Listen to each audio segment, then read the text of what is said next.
Hello, ladies and gentlemen, dude and dudettes. I am Matt Burns. And with That me, must I've mean got I am John Bloor. And that would also mean that I am James Irvine. That we all are, and you are listening to The Burning Truth. Yeah, I'm going to Right. get it straight out the gate this week because it's going to be a sweary one. The following broadcast may contain discussions upon wrestling and other topics which will contain strong language not suitable for younger listeners, listeners of a nervous disposition, and potentially other listeners. This broadcast may also contain strobe lighting effects. So don't say fuck all bugger. Except we're probably going to say at least one of those quite a lot today because, my God, it's a triple soapbox special. Pretty much. Yeah. But before we get to that, we need to get this one of our usual mentions for that happens every week. The Burning Truth still supports and is in full support of Black Lives Matter and hashtag speaking out. As always, we do actually have a microphone ready for anyone for their internal thoughts if they want them out, put them out there for everyone to hear. You're always welcome, just as long as there's anything that's libelous or anything that can get us sued. Pretty much. Fact check of the year. What was that? Fact checker of the year. Pretty much. We have to be, yes. Because libel is a dangerous thing and we do not want to be on the wrong side of it. That we do, because we're going to have to, for this week, we've got to cover our epic wrestling moments, which, oh boy, it's a doozy. It's an epic wrestling fail this week. Let's just give that away. It's a doozy. Yeah. I thought you were just about to break out into song then. No. Here's hoping not, for all our sakes. No. Anyway, we've got to cover that. We've got to cover the fallout from NXT TakeOver WarGames. That we do. We have got to have a rant. Well, we've got some rants. We've got some discussions about AEW. We've also got a possible potential non-wrestling subject to even fit in somewhere. Yeah. So basically, we've got a lot to cram in. So let's start on a somber note. Yes, unfortunately, this week the wrestling world has had to say, well, not just the wrestling world and the entertainment business has had to say goodbye to a wonderful actor who many people don't realise was involved in wrestling. But my God, he was, and it was entertaining as hell. Yes, he was a Hollywood star, but I think that this is the only heel version who could, the only heel who could probably get over not get bumping for Hogan somehow. Yes, Probably I did say. Threatened to murder him a fair few times. More than likely. Probably. And in case if anybody is wondering who we are on about the wrestler formerly known as Zeus, who was also his full name being Tom Tiny Lister Jr. And believe me, when I say the word tiny, this man was far. The nickname tiny. Was very, very ironic. Yes, the fact that this guy was an absolute massive man. And in case if anybody was wondering, I don't know if I've seen any of his films. Have you seen Fifth Element? He was the world president. He was. If you've seen any of the Friday series, he was Debo. Debo. Yeah. Oh God, I remember that. Yeah, and then take into account he was, of course, also, if I'm not mistaken, I believe he also was in many films with Hogan, if I'm not mistaken. With Mr. Hulk of the Hogan. He was in at least one that I know of, but... Over the Top, I believe he was in, and he was also in, what was it? No Holds Barred, that was it. Okay, well, no. Such legendary. Aware of, but fair enough. Yes, but yes. So unfortunately, essentially, he'll be sorely missed. He was. He will be sorely missed. That. He will be sorely missed, 100%, because the man was entertaining as hell, and it's just unfortunate that he died at the age of 62. Yeah. Which is still very much in this day and age on the border of far too young. Yeah. He's only 62. He was only 62. Would you believe it? Well, clearly not, because my reaction would say it all. Yeah, I was going to say, he clearly doesn't believe it. That's why he said that. He was like, I know. really? I didn't believe it was butter. Well, it is. Nutter butter. I believe he was also even in The Dark Knight at one point during a scene. Oh, can't remember. I don't remember. I've tried to scrub large portions of that from my memory. But the point being is, an absolute wonderful, wonderful person from what a lot of people have stated, and unfortunately, he has passed away. And so may he rest in peace. And with that, we are going to be paying tribute with the 5-bell salute. And we're also going to have a moment of silence during it as well, of course.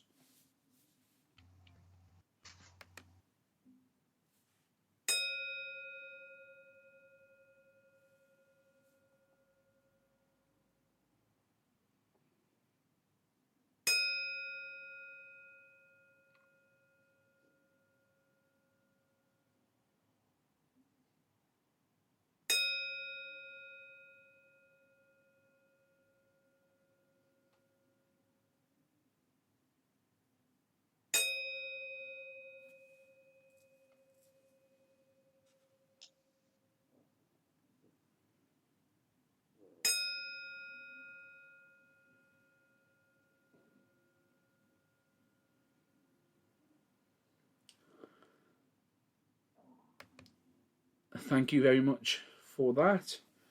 And may you rest in peace. Tiny Zeus Liciter. Well, if you want his, like I said, his full name, which was Tom Lister Jr. or Tommy Lister Jr. Okay, moving on. Let's get on to the main body of this episode, which is we're doing a Fallout. We're doing the NXT TakeOver WarGames 2020 Fallout. NXT TakeOver WarGames, the cap on the icing on the cake of another stellar year for, well, what I personally believe is the best wrestling promotion in the world right now. Not according to ratings. My personal opinion. Okay, I enjoy watching it the most. Okay, that's fine. Opinion's fine. That's honestly fine. But anyway, let's get down to it. We're going to do what we did last time. At Survivor Series, which is the 10 minutes each. However, I believe that one of us wants to mention something about theirs. Yeah, I'm not going to be doing mine this week. Unfortunately, I haven't been able to watch any wrestling whatsoever this week. Well, I've watched bits and bobs, but nothing that would, really warrant me being able to give a 10-minute segment of my opinion on the actual show. But, however, I will be giving my opinion after I have watched it, possibly next weekend. Possibly. Yeah, it's just been a shit time this week. It really has been a shit time. The last few weeks. So I'm not going to beat around the bush. Not going to feed you any lies. It's just been a hard time, and it was just very difficult for me to actually concentrate on anything. Well, the rest of us here at The Burning Truth, and I'm sure the listeners were probably unified in saying we appreciate your honesty and hope it gets better soon. Fingers crossed it gets better. And here's the thing. From time to time there is going to be moments where we don't always catch up to speed, And of course, in this case, we're not going to be able to get Irvine's input for this week. But hopefully, if he's able to do it next week, we'll probably include it in. If not, don't worry. Who knows? We could end up doing it on a retro look episode in the future. Yes. Sounds interesting. Okay then, with that in mind, we're going to go. But I will just say, I don't know who's going to go first, but I'm not sure I'm going to need the whole 10 minutes.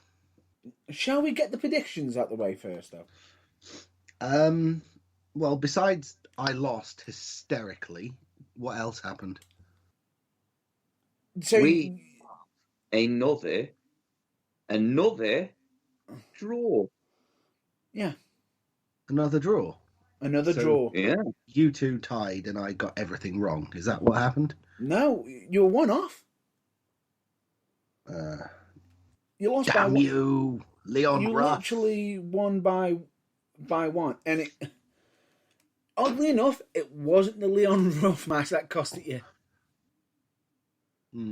Because we all epically failed that. It is what it is. So, who actually won? You two were...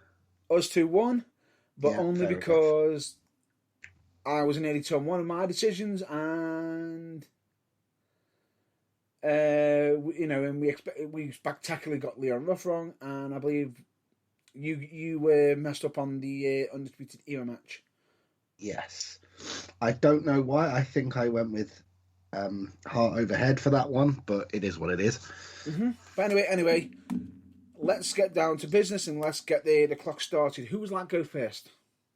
I'm gonna pick. Yeah, I'm gonna pick who can go first because considering that I'm not giving my input this week, I'm fine with Sounds fair. I'm gonna butt in and I'm gonna be really selfish and I'm going to say JB. Okay, I'm fine with that. Okay. I may not need the whole 10 minutes. That's all I'm going to say. Well, Ding dong. Take into account, we said it last time, if you remember, and what ended up happening? Oh, yeah. Your whole Pretty ended up banged on 10 minutes. Pretty much nailed it, yeah. We shall see. I haven't got as much to talk about this time, but anyway. All right, well, what, are you going to count me in, or what? I'll get the clock ready. Yeah. And your clock starts now. I'm not going to talk about the dark match, not least because it featured Legado del Boring, who are the most boring faction in the history of boring, but also because I haven't watched the pre-show, I didn't see it, I don't really care. Moving swiftly on, the main show started with the women's WarGames match. Team Candice LeRae, Dakota Kai, Raquel Gonzalez, and Toni Storm against Shotzi Blackheart, Ember Moon, Rhea Ripley, and Io Shirai. Team Shotzi, also Team Blackheart. I'm not sure what the official title is, but they've used both. Yeah. It was what you'd expect from a WarGames match. Violent, brutal, a showcase of all 8 women in varying degrees. The whole going for weapons under the ring thing got tired real quick, but the denying Io Shirai entrance to the match was an interesting concept, but also I think they overplayed it a little bit. But everyone in the match did their absolute best, and my God, if they're trying to portray Raquel Gonzalez as an unstoppable monster, they're doing a good job. I feel sorry for... I can't remember who it actually was who took that finisher. I think it might have been Io Shirai, but when it comes to Matt Burns' turn, he'll correct me if I'm wrong. But my God, I feel sorry for her back. I also feel happy that it wasn't Shotzi Blackheart that took it because, frankly, her back's had enough punishment over the last 6 months. But what a match. What a finish. And I think, irrespective of whether I predicted it right or not, and I honestly can't remember, the right team won on the night because, okay, they're trying to... I don't really get why they decided to make Toni Storm a heel again, but they're trying to push the heels, and so they needed to go over. And Raquel Gonzalez being too much for the opposition team kind of makes sense, really. As you can see, I'm stalling because I don't really know what else to say, so I'm going to move on to match number 1 of 3 really awkward matches that sort of had potential but didn't really live up to them. Tommaso Ciampa against Timothy Thatcher. Tommaso Ciampa went into this match goading Timothy Thatcher and on NXT saying things like, do you think he has a problem with me now? After Thatcher tried to be like, yeah, I'm fine with you, there's no issue, and then costing him matches, which kind of is a basic setup for the match, but considering that Ciampa was the aggressor, the fact that he spent most of the match lying on the floor going, oh, me surgically repaired neck, and never really looked like the person who was in charge, only to come back and randomly win the match, kind of jarred with me. I was just like, yes, is it called the Widow's Bell? Because I always want to call it the Widow's Peak, even though I know that's not right, because that's a crap hairstyle. The DDT finisher of Tommaso Ciampa's is brutal, and it rightly won the match. It seemed to me like it kind of, copyright Randy Orton, came out of nowhere. After a lot of clumsy build-up, which, like I said, revolved around Ciampa's neck being fragile and somehow broken by one chokehold that Thatcher put on him the week before on NXT TV. I didn't really get that. The match didn't gel as well as it could have. I think the right person won, but it's not often I say this about TakeOver matches, but at 16 minutes 46, I thought it was too long. Could have told the story and got out in half the time. And it's not often I'll say that about Tommaso Ciampa matches either. But there you go. That's just my personal opinion. Not necessarily reflected, judging by those noises, in the rest of the Burning Truth team, let alone you lot. But anyway, moving on. Dexter Lumis defeated Cameron Grimes in a strap match. It was what it was. These matches are always awful. Dexter Lumis was always going to win. It was pretty by the numbers. I didn't really enjoy it. It wasn't awful, but it didn't hold my attention either. So we move on to the match I was most looking forward to. The triple threat match for the NXT North American Championship, pitting the champion, Leon Ruff, against Damian Priest and Johnny Gargano. And about 6 guys in scream masks. Not entirely sure why Gargano felt the need to have that many, but whatever. It was a good match because at this stage in their careers, Priest and Gargano can't have bad matches with each other or anyone else in NXT. They're polished professionals. The finish, however, I mean, yeah, it made sense, but it's not what any of us wanted. Let's be honest. Having put Leon Ruff on that pedestal, none of us wanted him to have it kicked out from under him quite so soon, I don't think. I personally didn't anyway. But anyway, your winner and now first ever 3-time NXT North American champion until he loses it next week on NXT TV to a broomstick with a printout of August Gray's face on it. Anyway, Johnny Gargano. We move on to the main event, the men's WarGames match. And I don't know about you. It doesn't matter how good a job Pat McAfee and his crew do being heelish bastards. I cannot compute in my head. The Undisputed Era are not faces. I don't want to cheer for them. They are bastards. It needs to stay that way. I don't care how much the back management think their career needs a reboot. It doesn't. They're not faces. It doesn't work. Give it up. That being said, they're 4 of the best performers in NXT. Pete Dunne, Danny Burch, and Oney Lorcan are 3 of the best performers in NXT. Burch and Lorcan are the tag team champions for a reason. And every time Pat McAfee gets in a ring, the amount of effort he's clearly putting in pleasantly surprises me, and he has yet to look out of place, which is saying something. So kudos to him for that. But I thought they were trying to build McAfee's team as the new dominant heel faction in NXT to take over from the fact that the Undisputed Era are now faces. As much as that doesn't work, I'm going to keep repeating that until someone in WWE listens and changes it back. So I don't understand why Undisputed Era needed to win. But they did. It was a brilliant match. It was a brutal match. I liked the touch of Pat McAfee having tables with each one of Undisputed Era's names on it. It would have been nice if, maybe more than one of them had gone through the table with their own name on it. But hey, details, you can't win them all. And the finish was, as discussed with a friend of mine, GPW Kev, a little bit weird because surely it doesn't benefit anyone for Pat McAfee to kick out of the Panama Sunrise, also known as the suspension of disbelief fail. Why do his feet need to hit the floor? Makes no sense. If his feet hit the floor, why does he need to be on the second rope? Makes no sense. Only for Pat McAfee to kick out of that, only for the finish to come less than a minute later from not a finisher in the slightest, kind of was a jarring end to what was otherwise a great match. Again, 45 minutes it went. Could be argued, could have shaved 5 minutes off that and no one would have minded. But I was so caught up in the moment, I only realised it was that long after I'd finished. So maybe you didn't need to at all. I don't know. Overall, a great show. The WarGames matches were everything you'd hope for. Brutal, violent, career-shortening pieces of wonder, and also, I can't believe I just watched that. Shame the rest of the card didn't live up to expectation, really. 3 out of 5, and I'm done with probably about 3 minutes left, but that is all I've got to say about that. Shockingly, no.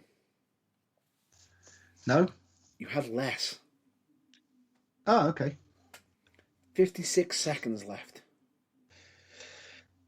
I didn't do too bad then. Fair enough.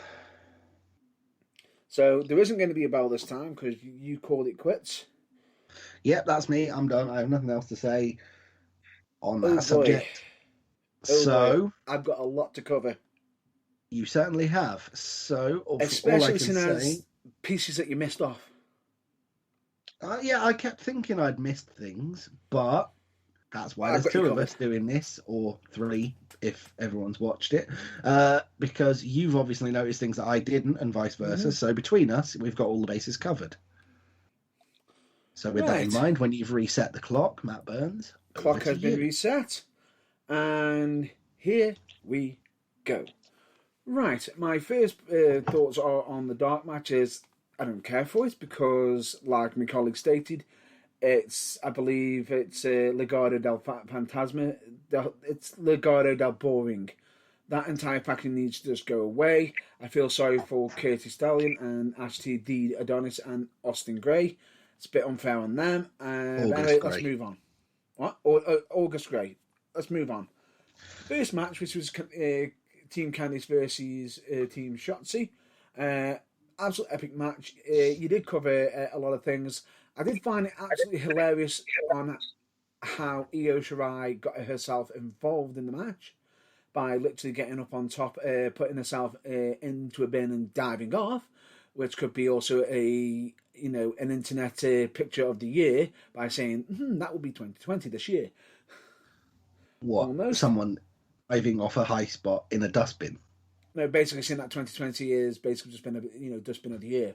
But anyway, the point being is, I thought the match was absolutely great. Unfortunately, in this match, Candice LeRae ended up with an injury, a potential broken arm from a bit of a nasty sequence involving a chair, a ladder, and I believe Ember Moon doing a senton off the ladder onto the chair onto Candice LeRae, whose arm was actually involved with the chair.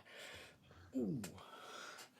Also, I think the original idea was for Candice LeRae possibly to take the win. However, I'm not sure if it was meant to be Raquel Gonzalez taking the win. I don't know. But if it was that was planned for her to win, great. I'm all up for it. If it wasn't, then I think they handled it very, very professionally and very, very quickly with the short time that they had. And just to clarify, you were correct. It was Io Shirai who ended up getting pinned by Raquel Gonzalez from the one-arm powerbomb from the ropes through the table in the middle. Cool. So that, you call it straight down the middle. There's not much more I can add on to this match. I thought it was absolutely brilliant. I love the fact that you got Toni Storm now as a heel, which I thought was brilliant, especially seeing as she's in a feud with Ember Moon. And all I'll say is, how the hell is Dakota Kai not injured? Taking a eclipse from Ember Moon onto open steel chairs. And why the hell is Ember Moon not injured with her posterior from landing on the steel chairs? What the hell? But anyway, great match. Happy with the results. The right team won. I tend to disagree with you over the Tommaso Ciampa versus Timothy Thatcher match. I thought it was an interesting match. As much as you can turn around and say the chokehold on Tommaso Ciampa on his neck didn't make sense, it does actually make sense because one, he's had neck surgery, and two, take into account that Timothy Thatcher is using catch as catch can wrestling, which the guillotine is a legitimate hold. Just ask UFC. It is one that can make you pass out within seconds if done properly, if held in properly. I thought this was an absolute brutal match. The fact that you got Timothy Thatcher with his ear bleeding from a knee to the side of the head, and that it was back and forth. As much as you can turn around and say, but Tommaso looked more the aggressor. The funny thing about it is, yes, he will. He will. I don't think they portrayed it right in the sense where Timothy Thatcher should have been the aggressive one, but Timothy Thatcher was playing the coward. He's picking on people, where Tommaso Ciampa had to be the aggressor because Timothy Thatcher is picking on people who aren't as experienced. So basically, Tommaso Ciampa is dealing with a bully, sort of thing. So that's where my ground on that is comes onto that. I thought the right man won the match. Absolutely brilliant. Loved it. Thought it was brilliant. I disagree with you over the Dexter Lumis versus Cameron Grimes strap match. I think this match was actually quite interesting, especially for the uniqueness of how they did it.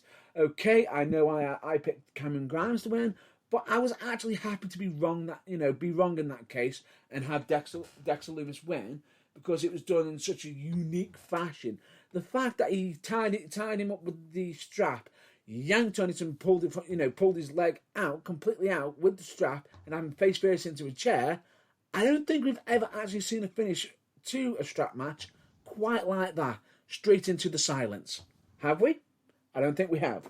The triple threats for the NXT North American Championship, I know this is going to sound a little bit cliche and cheesy. Leon Ruff had it rough, especially seeing as he just won his championship, his first official proper main defense. I think the fact that the match itself, great match. I just feel as though Leon Ruff pretty much got hard done by having him lose this match down and then. And Damian Priest did really well, especially with all the, I believe, the people in the screen mask and everything. The fact that he's a big dude and he can leap. Johnny Gargano is still, Johnny TakeOver is still entertaining as hell. They finished the... I'm going to say the line didn't make sense. Doesn't make sense. Where's Mark Cannon Monster? Oh, might make sense, mate. Don't make sense. It just didn't make a lick of sense. The fact that, one of them suddenly come up with a crowbar, hits him with it, and then all of a sudden we've now got Johnny Gargano with a person in the ghost mask who got revealed straight after he just buried Leon Ruff completely, which didn't make, a lick of sense straight away, because I thought Leon Ruff had Johnny Gargano's number. Now, like you said, Johnny Gargano should drop the belt on the next time he defends it. Oh dear. But yeah. The biggest problem I have with this as well is the fact that who was it under the mask? What, the one under the bar? Austin Theory. Now, I would have given it a okay, but the problem is, why the fuck is he in a mask? He should just be unmasked because we know who Austin Theory is. And on top of that, to have him in the mask and have him coin a WWE old school reference of, it was me all along, Austin. It was me, Austin. Basically, the whole higher power. Why are they referencing that? It's just poor. It's lackluster. What the fuck?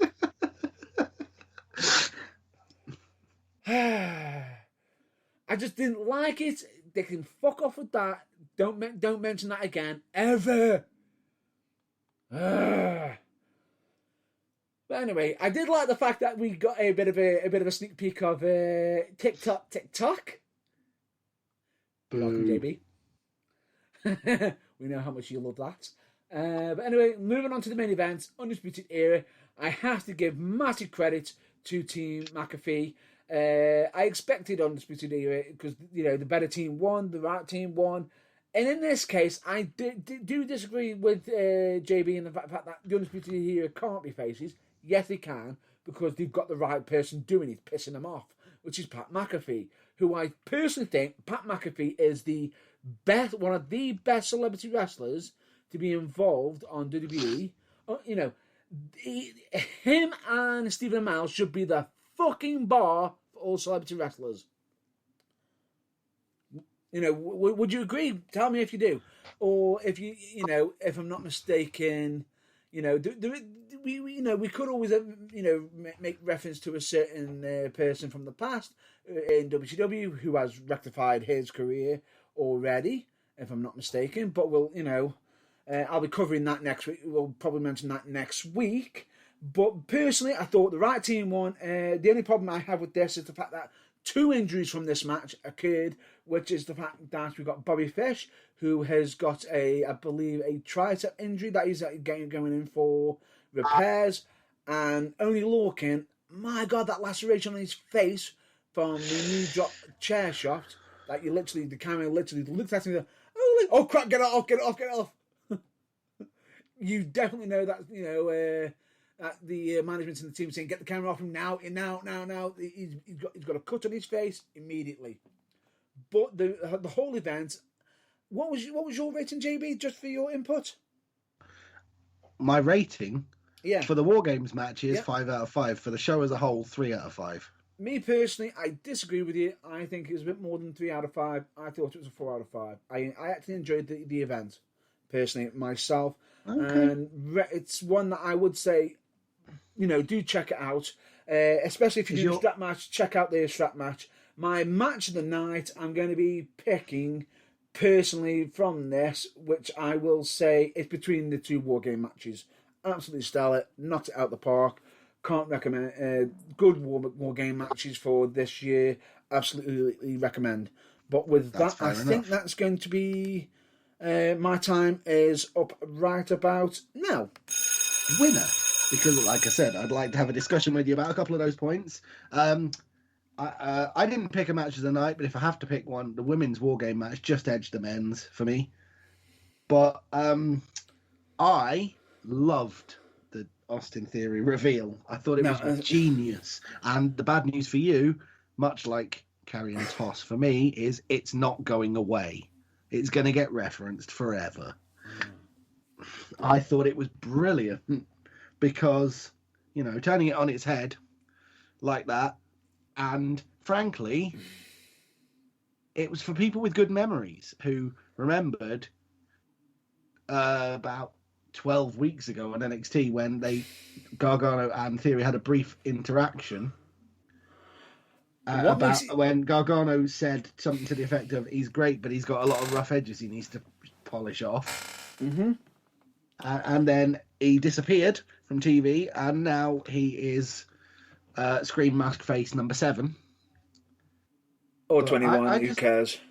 Yeah, well, the thing is, they've got the enforcer for Candice is Indy Hartwell, and the enforcer for Johnny Gargano is now Austin Theory. So as far as I'm concerned, the Scream Mask can now fuck off.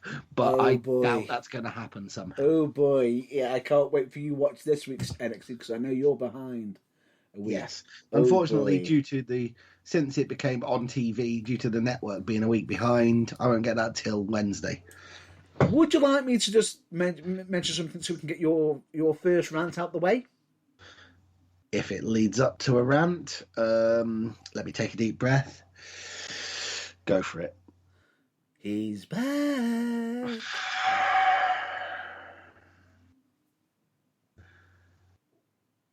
What is it they say in his music? Fall asleep. Fall asleep.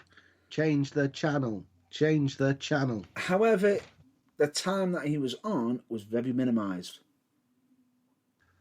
Yeah, if it was 3 seconds, it was 2.5 seconds too much. Nope. Nope. I thought it was interesting on how they did it, but we'll probably cover that next week with your full main rant then, if necessary. That's fair enough. All I can say is, like I said, with regards to the "it was me, Austin" thing, it's not going away. Just like he's not. So we'll both have reasons to be annoyed with the product going forward, but for different reasons. I'm fine with Austin Theory. It was just him, how he referenced it. It just felt like, okay, I get the idea that you referenced in the past, but why reference that thing? Well, because his name's Austin. If anyone's going to do it, it's him. You know, play on words and all that. Bad play. No. Oh, well, anyway. Overall, I enjoyed the show, but like I say, there were a couple of low points. But, yeah. As far as the moment of the night that made me go, scratch of the large and luxurious beard. The moment after, I believe it was I believe it was Dakota Kai stomped on Io Shirai in the dustbin so spectacularly that it took Shirai a full minute to fight her way out of the crushed dustbin. Yeah. That was quite an unintended bit of, ha, you made a mess of that, didn't you? Yeah. That'll be on Botchamania. It is. Figures. But yeah, it was an entertaining we need to move on because we've got a lot to cover. But seeing as we've mentioned the Austin "It Was Me All Along," we can possibly use that to segue into our next topic, if necessary. Ooh, bloody hell. This isn't just thrown together, you know. Professionalism. There you go. And we're having to travel across now. Originally, I was thinking about continuing on to keeping on WWE, but I'll leave the last WWE topic is the last one, because that'll be the biggest rant. But we'll segue... the epic fail moment? No. Oh, I see. Oh, no, the last one in the serious section. Yes, okay, but anyway. But for now, we need to move on and involve Mr. Irvine a bit more in the broadcast. Yes, we do. Especially since we're going to be discussing AEW. And especially with the fact that we're going to be covering the Kenny Omega situation with Don Callis, who was meant to be the original person for that original spot of Austin "It Was Me All Along" originally. Ah, there you go. I see what you did there. That is the link, and it's a good one. I just thought to just fit it in. Yeah, that's cool. Segue straight into it. Because that is something that hardcore wrestling geeks like us know, but casual fans may not. But now they do. So nice one. But at the same time, I feel like I've just fallen victim of the exact same thing that Austin Theory just did. Well, I didn't like to say that, but yes, you did. Oh my God, no, I'm a hypocrite, no! Right, quick, change routine. Mr. Irvine, your thoughts on Kenny O'Boring being an evil heel scheme genius, or rather being the stooge of one. I don't know how it works, but I don't get it. Anyway, your thoughts. I am here. Sorry. The floor's yours. Yeah. So, where are we? I fell asleep halfway through that. Then. We're on Kenny Omega. A searing indictment of our ability to recap a pay-per-view, Mr. Burns. I'd be insulted if I were you. I know I am. We'll fall asleep when it's his turn next week. That's okay. No, I think we blame outside of the broadcast life being a bit of a shitfest at the moment for a certain person. It's not his fault, and we sympathise. But anyway, yeah, we're talking about Kenny. Oh my God, in AEW. AEW is a promotion to watch. Therefore, that's where we are. Kenny Omega. Yeah, we want your input on the whole thing. I prefer AEW over NXT because AEW to me is just refreshing. Now that we're actually talking about the Austin reference, go fuck yourself, because I don't like it. It is horrible. No. It is a big no. Did he ask Austin if he could use that over again? No. So no, kiss my arse. Thank you. Anyway, He would have had to get office permission. Absolutely guarantee you of that. He wouldn't. He'd actually just need Vince McMahon's permission because it was actually Vince who I was actually going to say said it. office, and who's the office? Vince McMahon, the person who said it originally. So if it's okay with him, it's fine by me. no, wrong, horrible. But still, I agree Nice. with it shouldn't have happened. Anyway, Well, moving on. You're both wrong, but to each your own. Yeah, no, What are we're your both thoughts right. on You're Kenny right. Omega's situation? Yeah, so the Kenny Omega situation, obviously people who watch AEW like myself know that now Kenny Omega's champion, AEW champion, he is also allowed to go and work for other promotions. Now, obviously, it's a different kettle of fish because I seem to get this horrible feeling that Impact are going to be heavily involved in AEW now. I just hope not creatively, because if the last few appearances of Kenny Omega is anything to go by, I'm not looking forward to it. Not in the slightest. The Kenny Omega situation is he appeared on Impact. We were told after he won the title that we would be in for a treat on Impact, but no, we weren't. We really, really weren't. We were actually mind-numbingly bored with a lackluster promo, to be fair. And we were told to watch Dynamite. So I understand that people watch Dynamite and, the hope that it would be, the full reveal of what's going on. No, nothing. Absolutely nothing. Just same old shit. Was it not basically the same promo again, as though people need tapes 3 months later to watch the other promotion and they don't realise that the internet is there and they can see both of them simultaneously? Exactly. And it just, to me, now this is my moment where I say it doesn't make sense.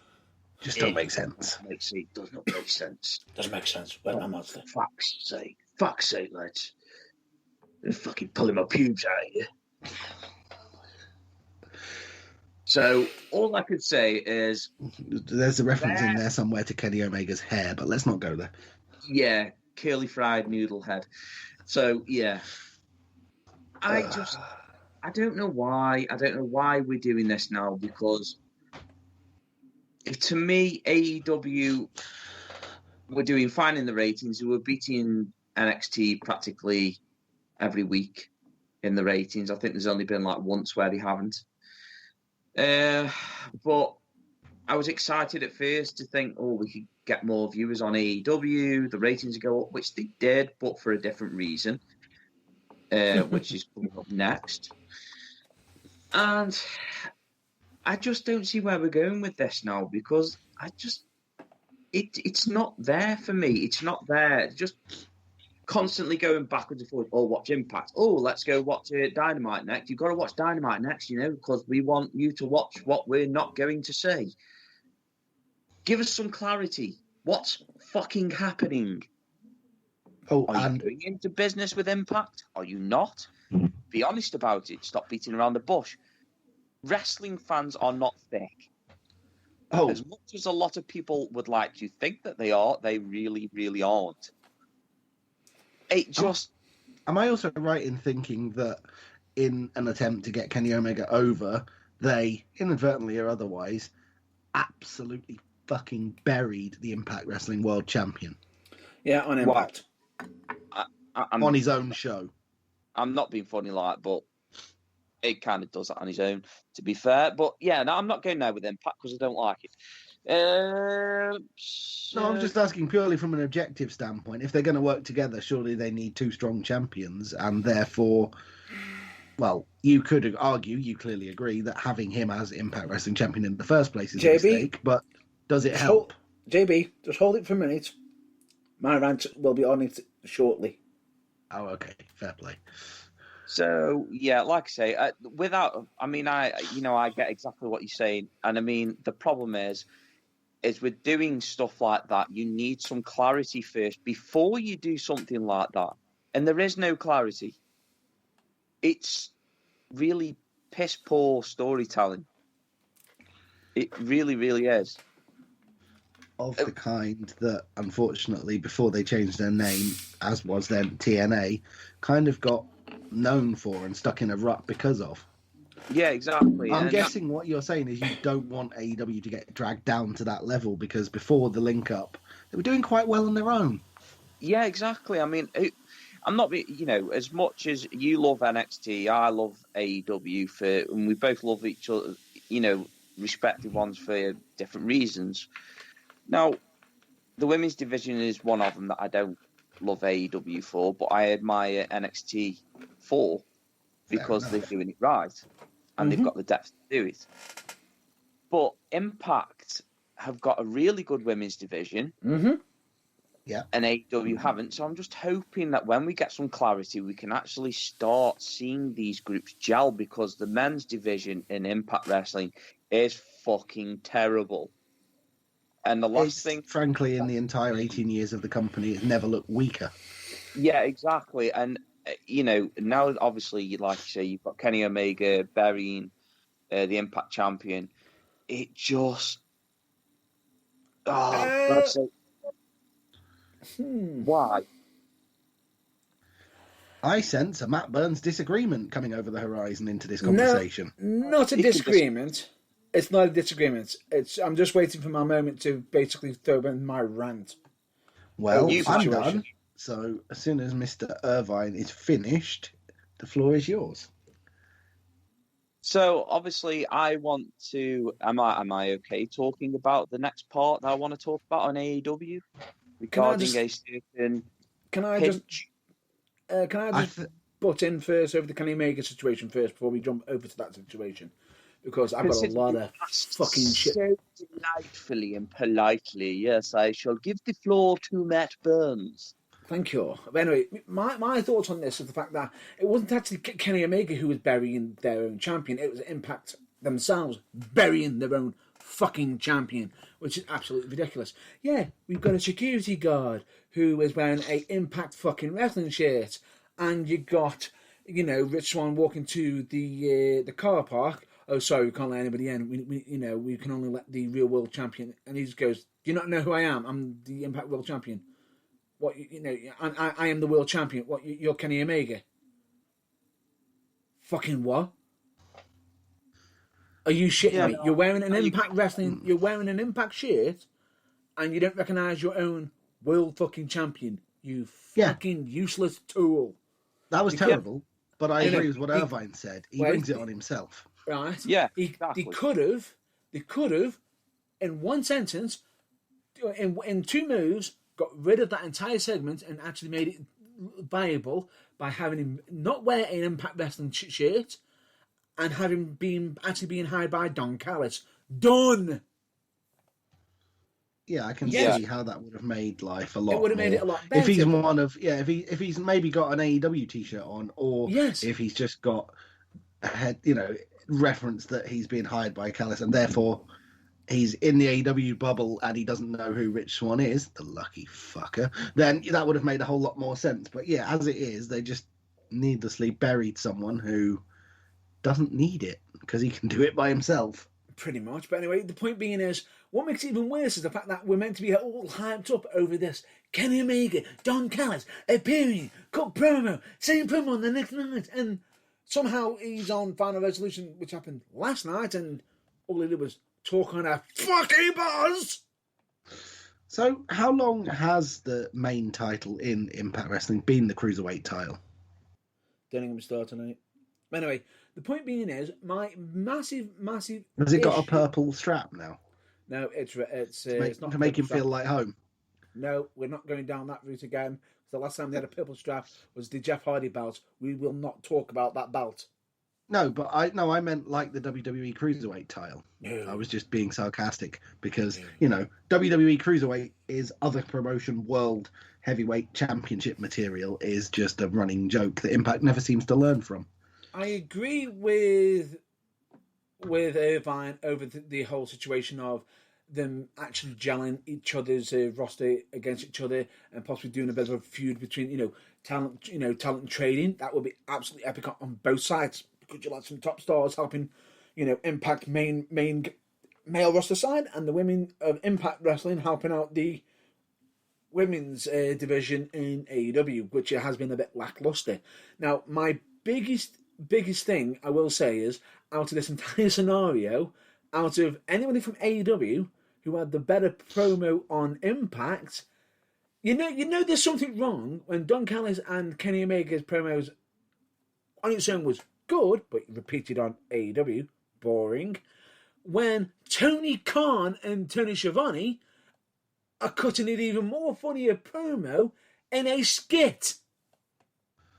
We're talking about the guy who writes the checks for AEW. Yes. Who I'm sure in the original plans wasn't planning to be an on-air character, but this being wrestling, he's got sucked into it, whether he likes it or not. And Correct. it turns out he quite likes it. No. It wasn't that. No, to be honest with you, he did look out of place. He didn't look comfortable. But the fact that he didn't look comfortable actually made it look better. The fact that he was a little bit snarky towards Impact Wrestling, saying, "Come over to our show." It's a paid advertisement. They paid for an advertisement on their show. Basically, him saying, "I've got some connections in the area where Impact base is. I could probably nip in and probably buy it." Which is probably cost him about $200,000. It's not a great deal, is it? Right. And then to turn around and say to Tony Schiavone, "Oh, hang on, weren't you in Impact Wrestling at one point?" "Yes, for one day." And then I ended up, basically retiring from wrestling for 16 years. Yeah. But it was by the way, it was done in such deadpan mode, which to me, that was fucking funny. No, fair enough. It sounds it, even though I'm only hearing it third hand through you. But by the way, all criticism of championships aside, I joked about the Impact Wrestling one needing a purple strap because it's really a cruiserweight title. Is the AEW World Championship still that hideous chav trinket? I don't mind the AEW belt. I actually think it's okay. It is an explosion of cheap imitation precious stones, and it's about 4 foot tall, and it is an affront to the eyeballs of anyone with taste. Not being funny or anything, take into account the fact that the belt was so wanted that when Chris Jericho won it, he ended up having it stolen for a short time. People really wanted it. That's how popular it is. So yeah, I think the person who stole it had the intention, before he found out they were actually just bits of glass, plastic glass rather than actual precious metals, was to strip it of its precious stones and melt the fucker down to save people's eyes. I disagree with you. I don't think it's as bad as you think it is. I quite like it. I think it makes the John Cena Spinner World Heavyweight Championship look like a design classic. Oh dear. Right, Irvine, are you slapping more me? Oh dear. Consider this your first warning, Mr. JB. Take your warning and turn it sideways, polish it up real nice, and you know how this ends. I know what you can do with your stupid little spinny little Rooney belt. No, that's the thing. I hate the John Cena spinner belt. It is anti everything that title belts championships should be. It's horrible, but somehow it's still better than the AEW disaster. No, how is it? No, it's not. No, it's not. It's the second worst wrestling championship ever designed, and the really? AEW one is the first. Really? Oh, that is awful. That's a horrible thing to say. Hang on. I'm sorry, but do I have to bring up the fact that we had the Immortal title that Hardy had in Impact Wrestling? Actually, no, I lie. It's in the top 10. There are plenty worse. There's the Hardy one. There's the 24/7 Championship. There's that thing that they let Bray Wyatt bring out on a pay-per-view. There have been plenty worse. But my point is, the AEW one is comfortably in the bottom 5. No, it isn't. It is. No, disagree. It absolutely is. Well, fine. You're allowed to disagree. That's the point of a discussion. But you're not going to get me to change my mind. I've seen more shittier titles when it comes to tribute titles, like the fucking Undertaker one, which is fucking god awful. And obviously the Jeff Hardy one is the worst one I've ever laid eyes upon. The thing about the AEW Championship is actually it's a very, very, very good design because it also reminds me of the classic heavyweight championship from WWE mixed. What you mean the Southside Wrestling Heavyweight Championship? Mixed in, JB. Mixed in with stuff like your boxing titles. Yeah. I know what you're saying. The way the writing is in the middle is a bit reminiscent of a UFC championship, but it's just the... It could be the WWE Championship and the Universal Championship, which literally look like thrown out generic pieces of dog shit. There, I said it. I couldn't give a fuck. You can sit on that opinion and you can let it slide up your bottom. Well, frankly, I never said at any point that I thought that either WWE main championship was a design classic. And we all know how little I think of the United States Abomination and the Intercontinental Championship since their recent redesigns. Wrestling Championship design is not going through a golden age, let's be honest here. There is one belt I don't like on AEW. Which one's that? And I believe Irvine will know why this is. The women's belt. Women's Championship. I just feel as though it's not big enough. It's not showcasing the women's... It's not doing the women's division justice. It's almost like they paid as much attention on the championship belt as much as they do on the actual division itself, which is next to fuck all. You know why it's not big enough, don't you? What? Because that's all the gold and pretend diamonds they had left when they'd finished making the oversized, bloated mess that is the men's title. Personally, I think they need to upgrade the women's championship to make it look like it's a legitimate. I'm not saying it's not a legitimate belt. It's just. I just feel as though seeing it from this angle, I've just looked at it on the internet, right? The main plate of the AEW Championship is actually not 100% hidden. What kills it for me is those fucking side plates. They don't need to be a third that big. It's ridiculous. What were they thinking? They don't need to say AEW on it 8 times. And it doesn't need side plates that are as big as the main plate. That defeats the point. Just have a main plate. But it's original, though. It's original idea that sticks out, and the fact that you're actually pissed off about it or disappointed with it goes to show that they are doing things right.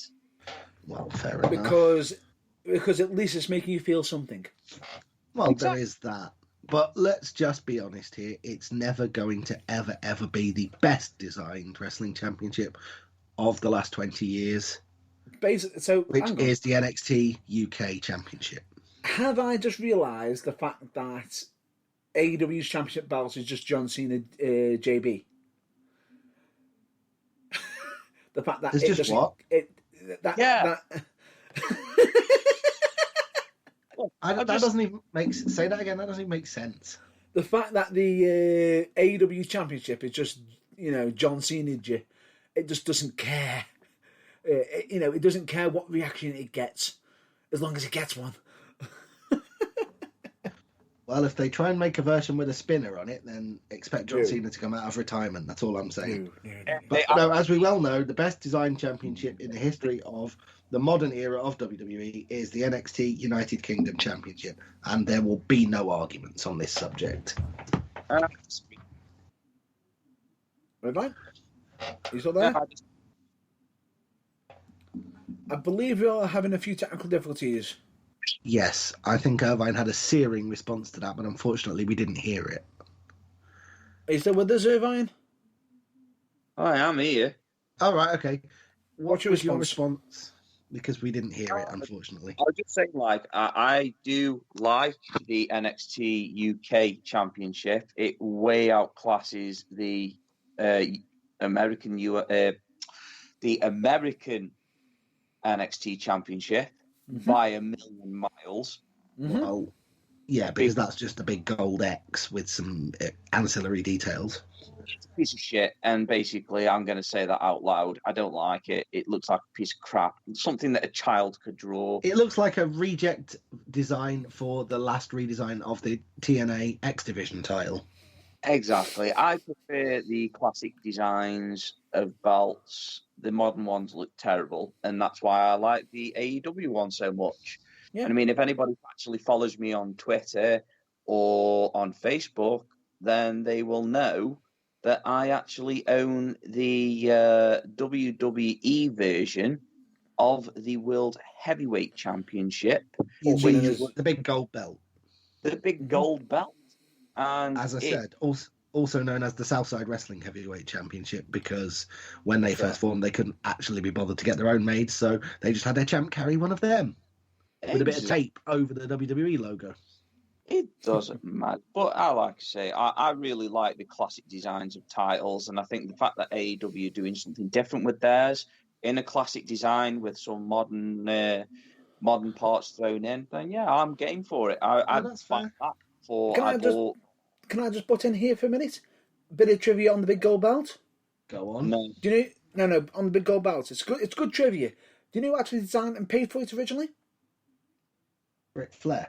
Yeah, Yeah. Ric Flair was the original maker of that belt, and the actual original owner, because WCW didn't actually pay him for it. And that's why it ended up popping up on WWE way beforehand.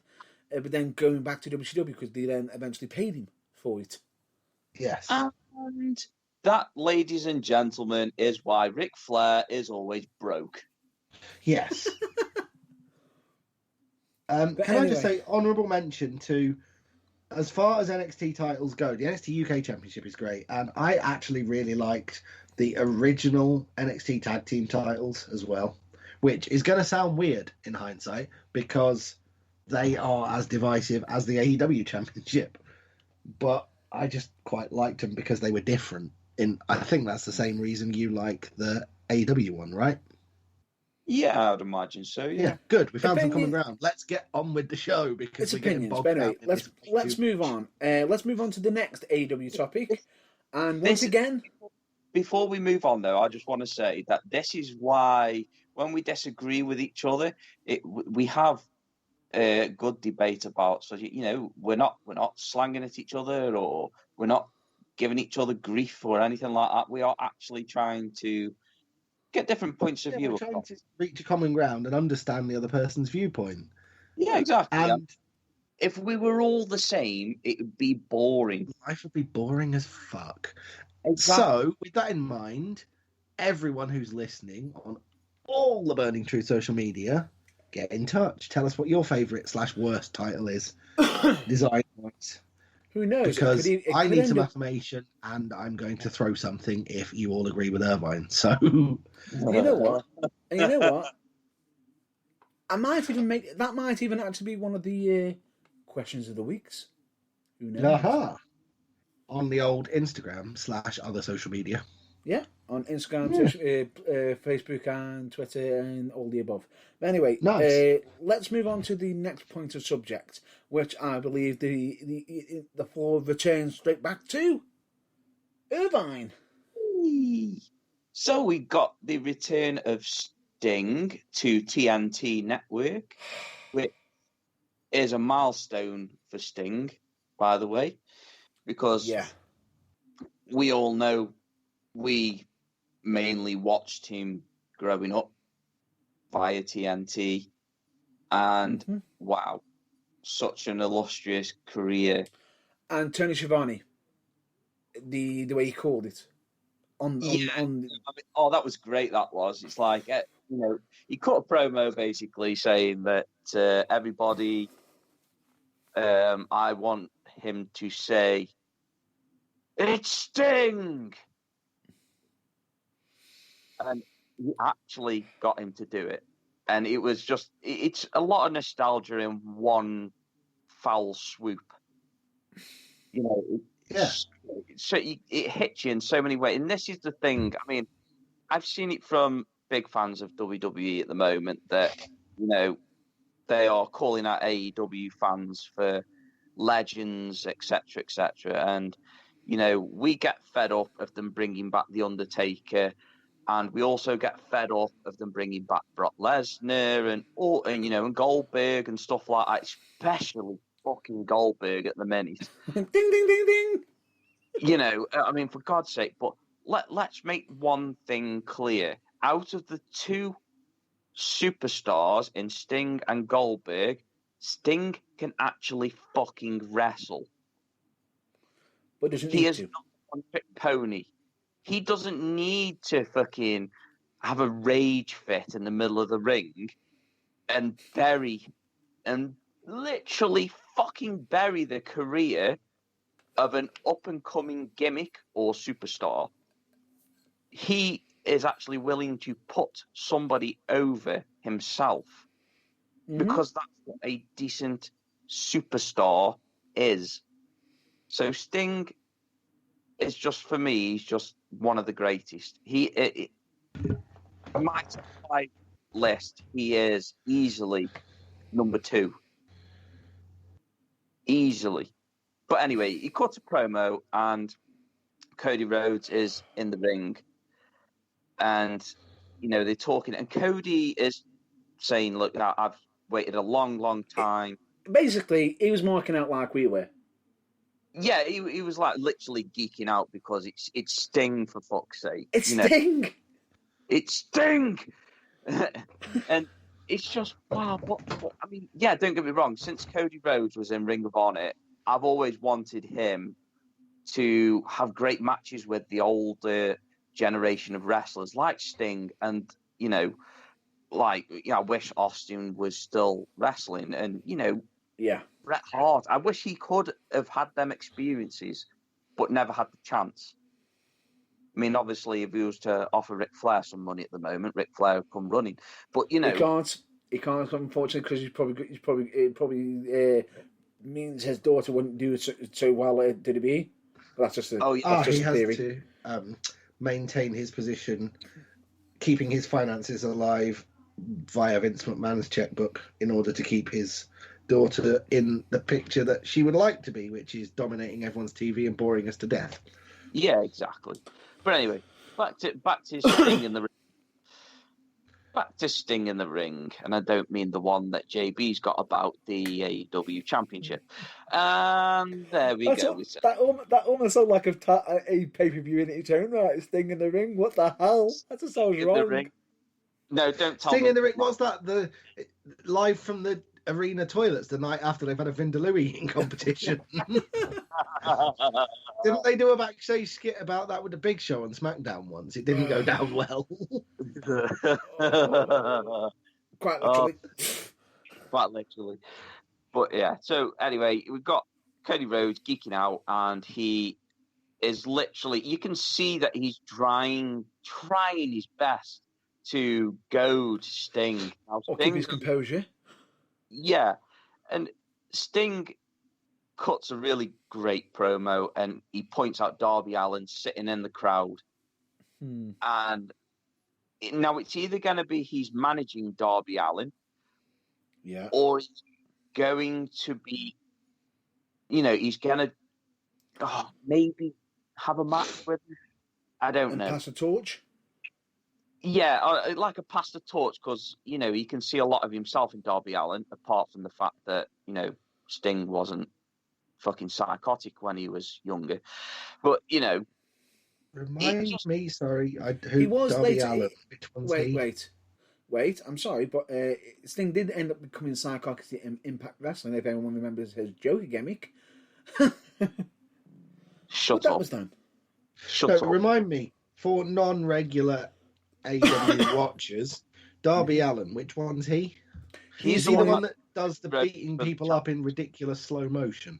No, he's the one who does that move that always makes me cringe when he does it on the edge of the ring, called the coffin drop. The one where he throws his back completely off, and then somehow Cody or whoever's in position at the ringside moves out the way and hits his back on the edge of the ring, and it looks brutal as fuck. Yeah, okay, brutal as fuck. But yeah, Darby Allin is. So who am I thinking of then? You're thinking of Orange Cassidy. Yeah. Because I've only literally seen 2 clips of him, and he irritates the piss out of me. I was just about to say, he is actually starting to irritate quite a lot of people, to be fair. The gimmick is, it was over because it's on AEW, it's a different brand, it's something new, and it's genius. It is absolute genius, but he's in that phase now where he needs to start mixing it up a little bit. Yeah, I can imagine. Yeah, he needs to start actually tweaking it, doing something a little bit different. Yeah, exactly. Translation, someone get under his skin, please. Yeah, exactly. Get under his skin, give him a proper feud. Make him angry about something. Yeah. Yes. Yeah, rather than just meh. Because that's what they are. I mean, don't get me wrong, the lad can wrestle. Jesus Christ, can he wrestle? Yeah, and he's a real nice guy. Yeah, and he's one hell of a nice guy, because obviously Batman's has met him. Well, Batman's has met literally everyone who's ever been a wrestler. I haven't. It was just one lucky moment that all happened. Anyway. So, yeah, like I say, Cody Rhodes, geeking out, wants to feud, but he's more concentrating on Darby Allin, and he actually says to Cody, and keep it's my choice of where I go, but I might be seeing you in the future.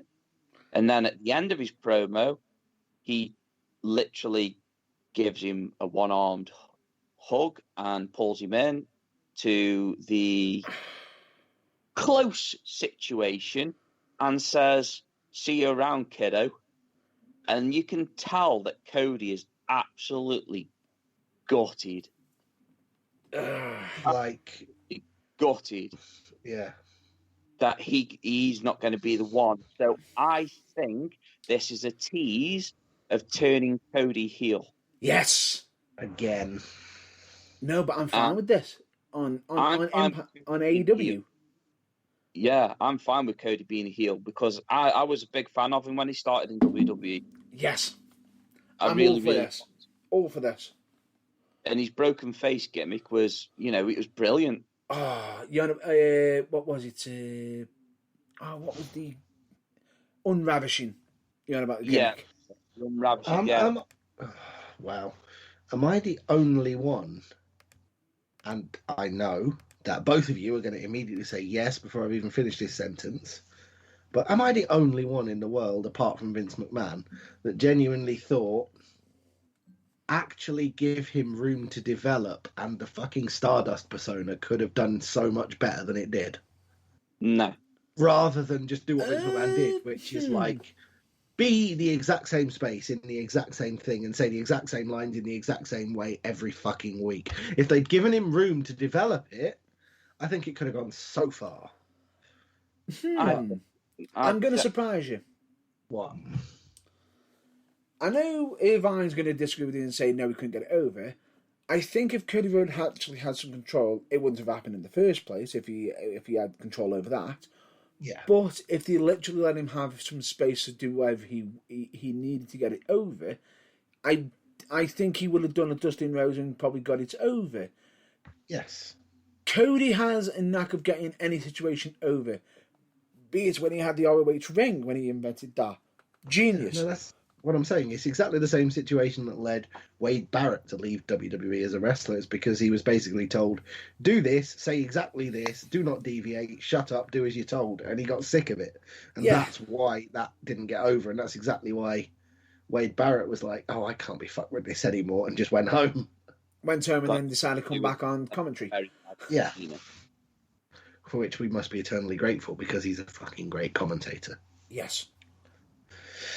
But anyway, I think that would have got over better if he'd have been allowed to have control. I'm glad you agree, but that's not what we're talking about. So let's get back to the Cody and Sting thing. I half agree with you. I half agree with it, because if he was given control of the gimmick, yes. But I think if he was actually given control over actually doing it or not, I agree with Irvine. He wouldn't have actually done it in the first place and would have just kept to his. No. See, this is where you're getting me wrong. When I say that I it wouldn't have gotten. He couldn't have got it over. Yes, he would have got it over, but would it have worked? Would it? No. Would it have No, been would it he have was been as successful as him being himself? No, I agree with Irvine. Okay. Let me finish, because it would have just been another gold dust. It would have been wasted, because you know for a fact that Vince McMahon had problems with that whole family, with the Rhodes family. Let's just say this out loud, because Don't beat around the bush. What do you mean had? Up until very recently, he didn't allow Cody Rhodes to use his own surname in his wrestling name. And now it's really pissing me off, because I've seen like old promos now of Dustin and Dusty and Cody. And Cody had more freedom to develop his character than Gold Dust did. Yeah. Yeah, you know what I mean? And Gold Dust now doesn't work in a PG era because he's not a PG character. Ever lightly he left. Yeah. Yeah, well, I was going to say that would be why he... Very, very, very rarely used. But yeah, like I say, Vince McMahon's always had this thing of treating them like they are... what was it he said?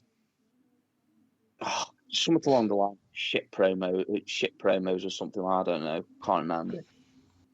But he gave them shit to work with, and they gave him gold, but then he just slapped them back again. Yeah.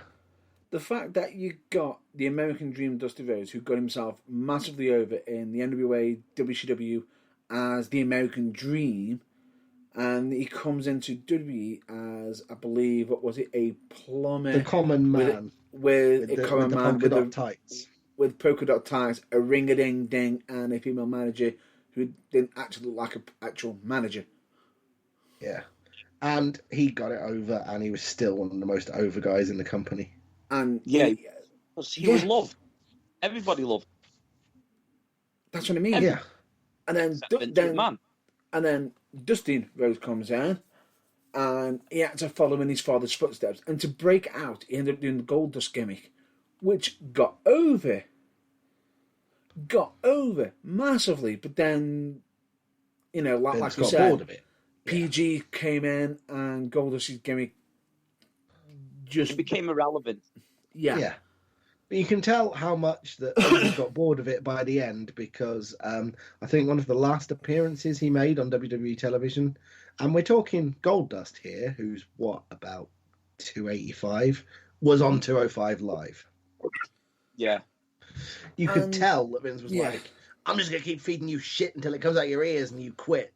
And the one time they let him be Dustin Rhodes was at a Starrcade event that was actually treated as a house show.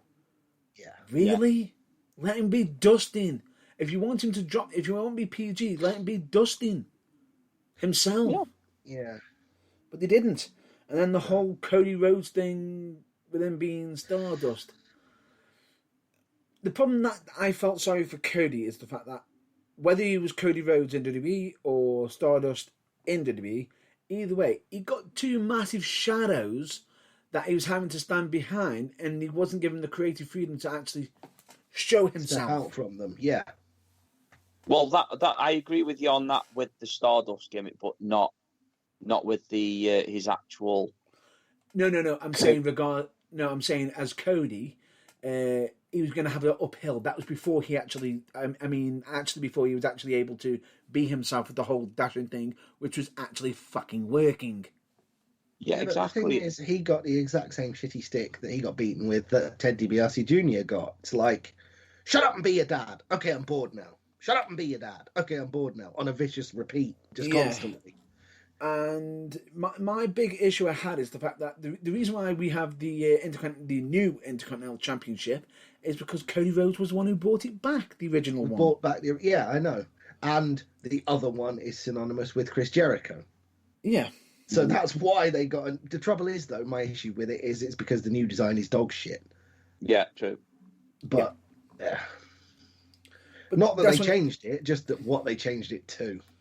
That's what I mean. The problem that they had is the fact that, regardless of it, WWE being a bit petty at times. It's like, I actually agree with Irvine, the fact that I feel as though Vince McMahon did have a massive problem with the Rhodes family. And are you ready for this one?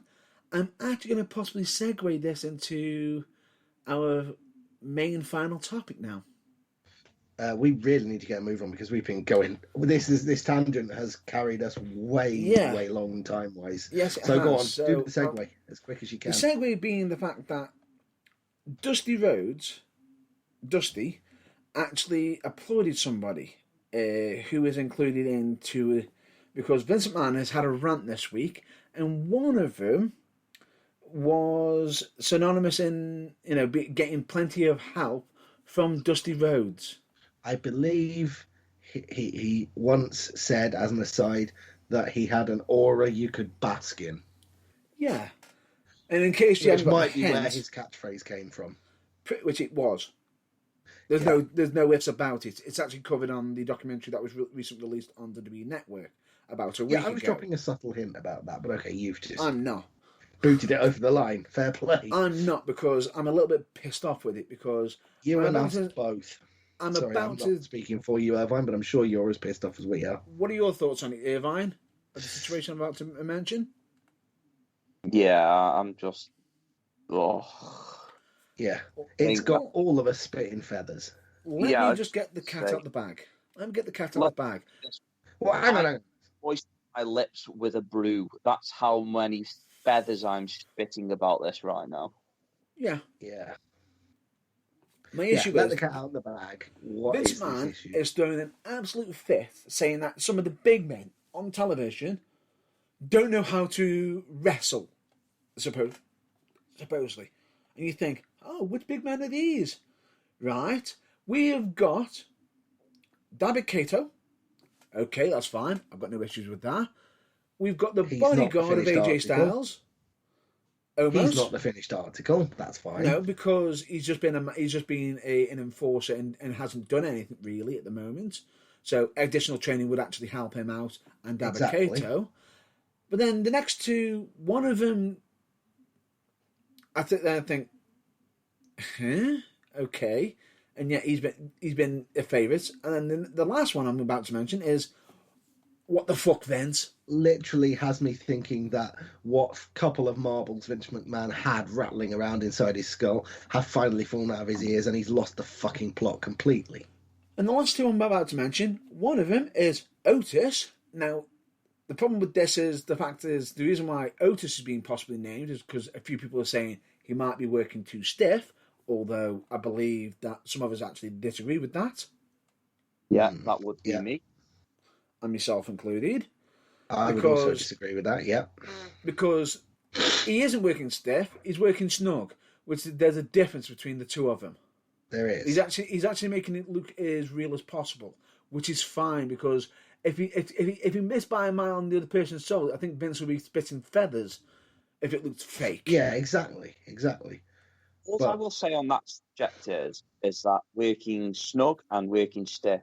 If you're working stiff, you will know when someone is working stiff because they will get a receipt. Yes. And it will be a very big receipt. But if you're working snug, you will notice that other wrestlers are actually comfortable with said wrestler because they know how he works. Now, unfortunately for Otis, he has actually been facing off with some prima donnas. And the kind of prima donnas who don't know the difference between snug and stiff and like to be treated with a fucking bag of cotton wool and therefore have complained because they're not getting their usual pillow soft treatment. Well, exactly. And that annoys me because I love Otis. I really do. I love the gimmick. I loved him in Heavy Machinery and, the whole Mandy thing. I thought it was great. Don't understand why they broke up Heavy Machinery. Don't think I ever will. No, exactly. And take into account what's his former tag team partner done. Oh, dropped his lines during a promo and gone into absolute obscurity. He's now on Velocity. He dropped a bollock. So yeah, Otis is one of my very, very, very favourite superstars on WWE at the moment because he's just brilliant. He can make anything work. Oh yeah. I watch his in-ring work, and I would say that, yes, he is snug. But, damn, he makes it look realistic. Yeah, you look at it and you think, damn, that guy's in a fight. Yeah, exactly. And that is how I want to see my wrestlers. Yes, this is why people watch. It's for the suspension of disbelief. It's not a gymnastics competition. It's And wait, supposed to be a fight. I'm about to point a bit of hypocrisy now. Because, have there been any reports that Otis has injured anybody? No, exactly. Yeah, and precisely. I know exactly what you're going to say. I know So do exactly, I. because we But have a nevertheless, certain wrestler who has injured other people and is not a very good in-ring worker, in my opinion. And has been injuring people left, right, and centre. but Exactly. who, funnily enough, hasn't been told to sharpen up their game. No, they haven't. But they said, I'm really, really sorry.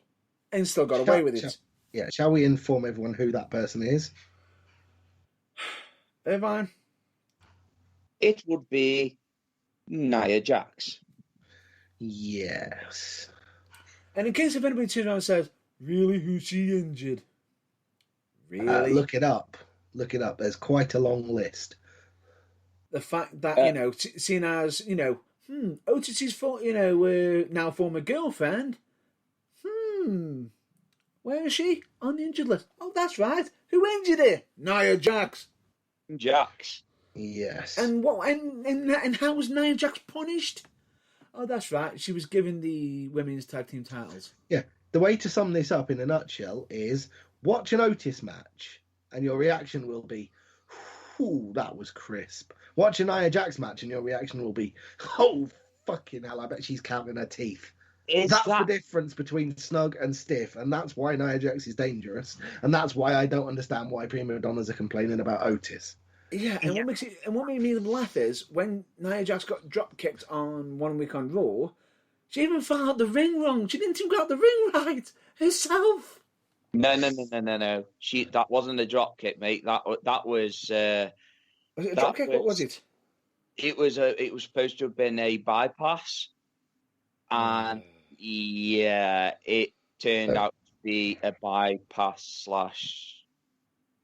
I don't know what I'm doing. It was an absolute reminder that if The Rock is your cousin, you can get away with fucking murder. Yeah. And if you have a big set of... No, I won't say that. I wasn't going with the boobies, I was going with the lips. Yeah, so... That wasn't where I thought you were going either, but thank fuck. Let's move swiftly on. And as if the whole thing with Otis wasn't bad enough, the other person who Vince McMahon has apparently accused of not being sharp enough in the ring for a big man is the fucking prototype for a 21st century big man. A 330-pound guy who moves like he weighs 130. The crispest worker I have ever seen. Far and away the best big guy the wrestling industry has ever seen. He moves like a cruiserweight. I've never seen him put a foot wrong, much less injure anybody. And I think Vince McMahon has officially lost his fucking mind. Now, if you didn't think he'd lost his mind officially before with Otis, which obviously is the one that makes me more angry, because I never watched Keith Lee in NXT because I wasn't really into NXT. But, watching him in the ring on the main brands, I'm fucking shocked. I'm like, what? Keith Lee, the actual stereotypical realization of what Bray Wyatt used to say about himself when he was Husky Harris. Yes, I know Vince doesn't like you to talk about that, but it happened. Deal with it. He is literally an earth mover with a Ferrari engine. He is grace defined. He's built like Brock Lesnar, and he moves like Rey Mysterio. What Vince McMahon could possibly find to criticize about his work, I have got no fucking idea, but it makes my teeth itch with rage probably more than it does Matt Burns's, and that's saying something. He's the one that brought this up. And if Vince McMahon's thinking, right, that putting big men in there with a belly with a belly on them, is the right way to handle the situation. Say Keith Lee comes back and Otis come back and they weigh, I don't know, 50 pounds less. They're not going to be the same. It's not the same. It's not the same effect. I want to see Otis doing the fucking worm with a big belly. Yeah, I want to see Keith Lee hitting a standing moonsault on someone a third his weight, as though he's the fucking cruiserweight. Why? It just would not have the same effect. And he is really, really shooting himself in the fucking foot. Can I interrupt? I'm going to let you finish first, but I disagree with what JB just said, saying that he's more angry than me, and I'll get to my point on why I'm more angry shortly. Okay, that's fair. I didn't know. I was kind of jumping to conclusions there, but fair point. But essentially, all they've got to do, if they don't like the way Keith Lee looks or the way Otis looks, all they've got to do is just say to them, boys, Kevin Owens. Dress like Kevin Owens. Yeah, well, showcase yourself as a wrestler whilst hiding the bits that you perceive that we don't like. Boom. Yeah, Job I'm done. I'm sorry, but I'm gonna have to I'm almost ready to have a fit of rage right now. That's fine. That was my point. Is there is a big guy who doesn't have the best physique in the company, but you wouldn't fucking tell because he dresses to hide it, and he's currently in the world title picture. So if that's the way to cure it, great. But with that said, I'm going to let Matt Burns go because I don't fancy him having an aneurysm live on air. My issue is the fact that as much as you can turn and say that Kevin Owens is a big dude and needs to cover it up, he actually fucking isn't. A lot of that stuff that he's got on him is actual muscle. Why is it that a lot of people sit there and think, oh, he's got a big belly, he's got this, he's got that, he's got no muscle. Yes, he has fucking muscle. Yes, he has got a bit of flab on him. But take into account the fact that Keith Lee looks big enough, the fact of, in comparison, when he knocked Brock Lesnar on his fucking arse, that he actually almost looked just as big as Lesnar. Just because he's got a bit of belly doesn't mean he hasn't got muscle. He actually does have muscle. And with Keith Lee, the fact that as soon as he debuted on Raw, the stuff that's been getting you over on the Independents, the stuff that's been getting you over on NXT, yeah, fuck that. Let's just drop that and put you in a fucking singlet. That makes you look fucking not as good, not as domineering, or not as bashful. Really? Are you that unaware of what he's actually capable of, WWE? What the Not fuck to are you mention doing? the hypocrisy of comparing him directly to Otis, who wore a singlet and who Vince McMahon probably directly said to him, you've got a big belly, you should wear tights and let that hang out. And then turned around 3 weeks later and went, your big belly hanging out those tights is disgusting. Lose some weight and sharpen up. It's just stupid. It's just sheer mind-numbing hypocrisy. It's just stupid. At its finest. And fucking... Obviously, if you listen to the broadcast last week... And the week before. And the week before, that we take issue with people like that. And the fact that I haven't really got much time for WWE until... let's be honest, until Vince McMahon is in the ground. Yeah, and it's a horrible thing to say, but it just is the way he seems to think that in this day and age that he can still treat people like he did in the Attitude Era.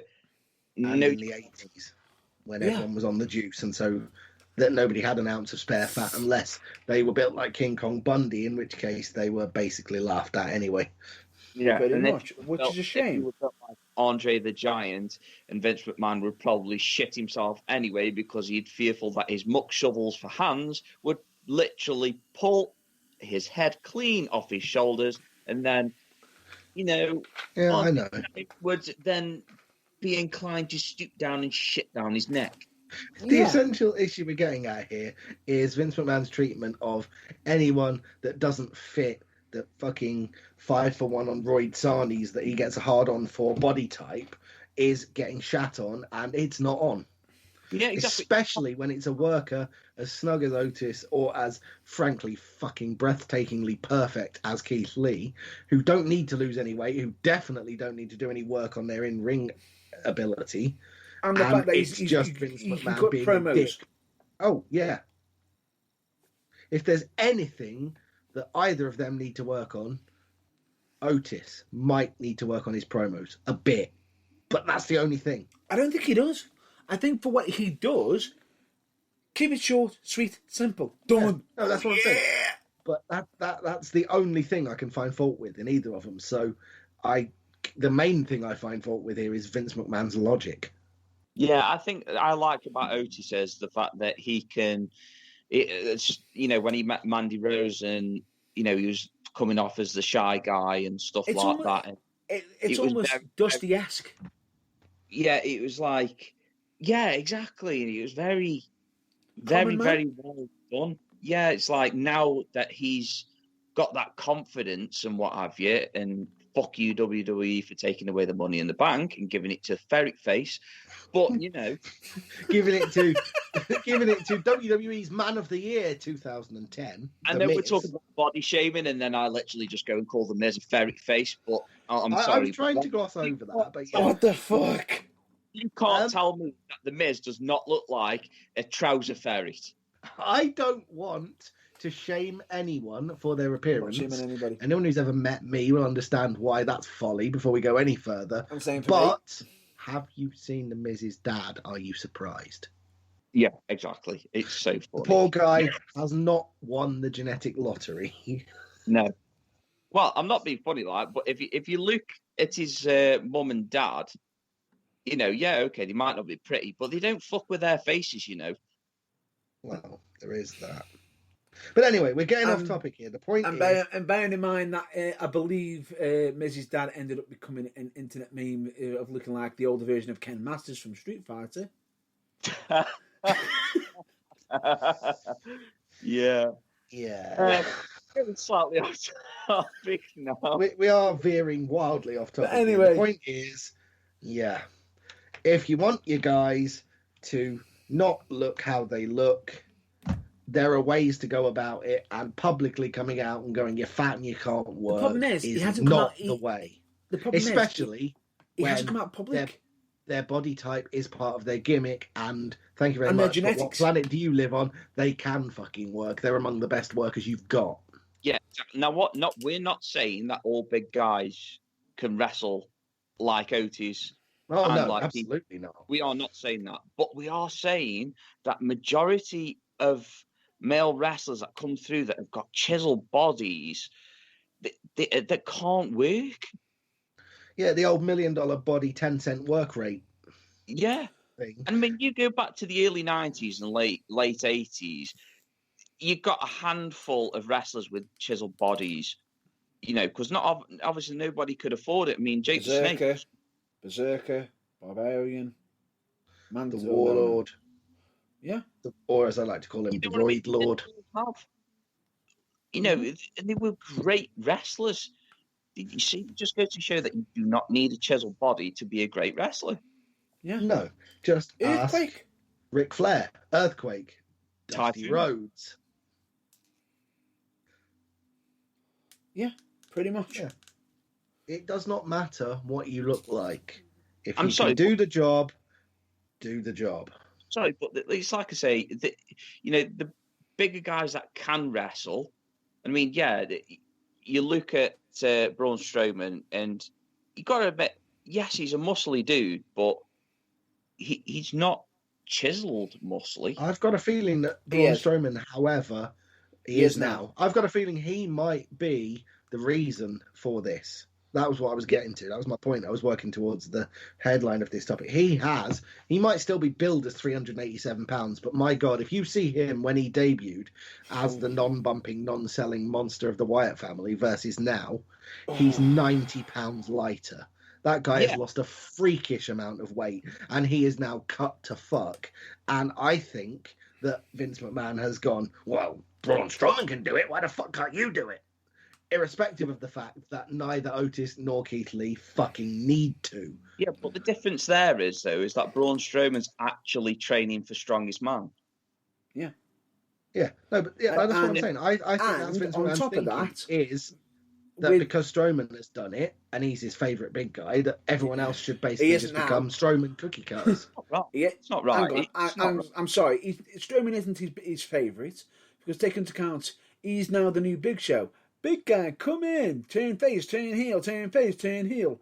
But the problem is they're never going to give him the belt.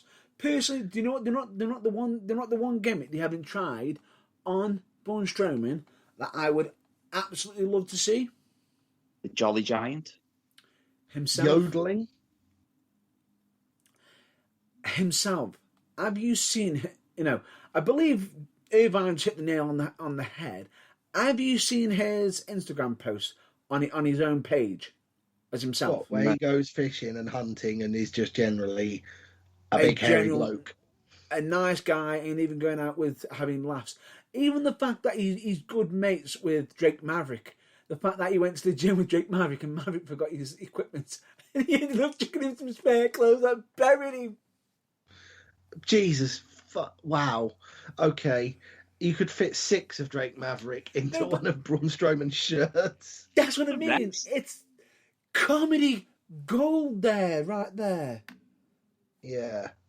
Yeah, don't keep doing the same like they did with the Big Show. The Big Show, I love the Big Show.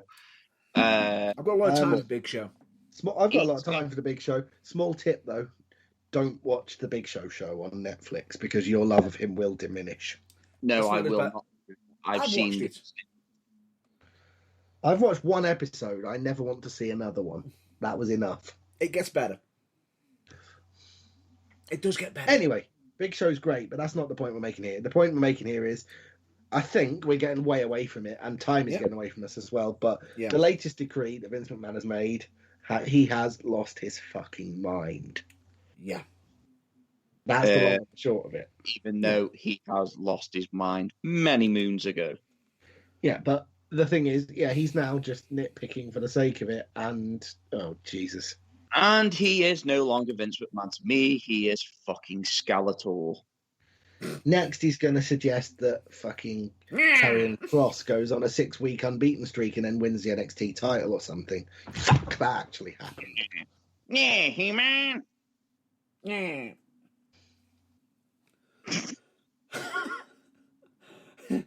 Anyway, we need to wrap up. Shall we cover some non-wrestling topics quickly? I was going to say, did you have a non-wrestling topic? Yes, I do actually, and I actually like the fact that earlier that boxing got mentioned. That's quite cool. I have a non-wrestling topic. Oh, fuck me! The Abu Dhabi Grand Prix was boring. Right, what's yours? Mine. Congratulations to AJ successfully defending his World Heavyweight Championship in boxing yesterday, I believe, KO in the 9th round. Wow, it took in that many rounds to knock out a job. To knock out what is basically a fucking tomato can. Okay. No, but still, it's congratulations to him still.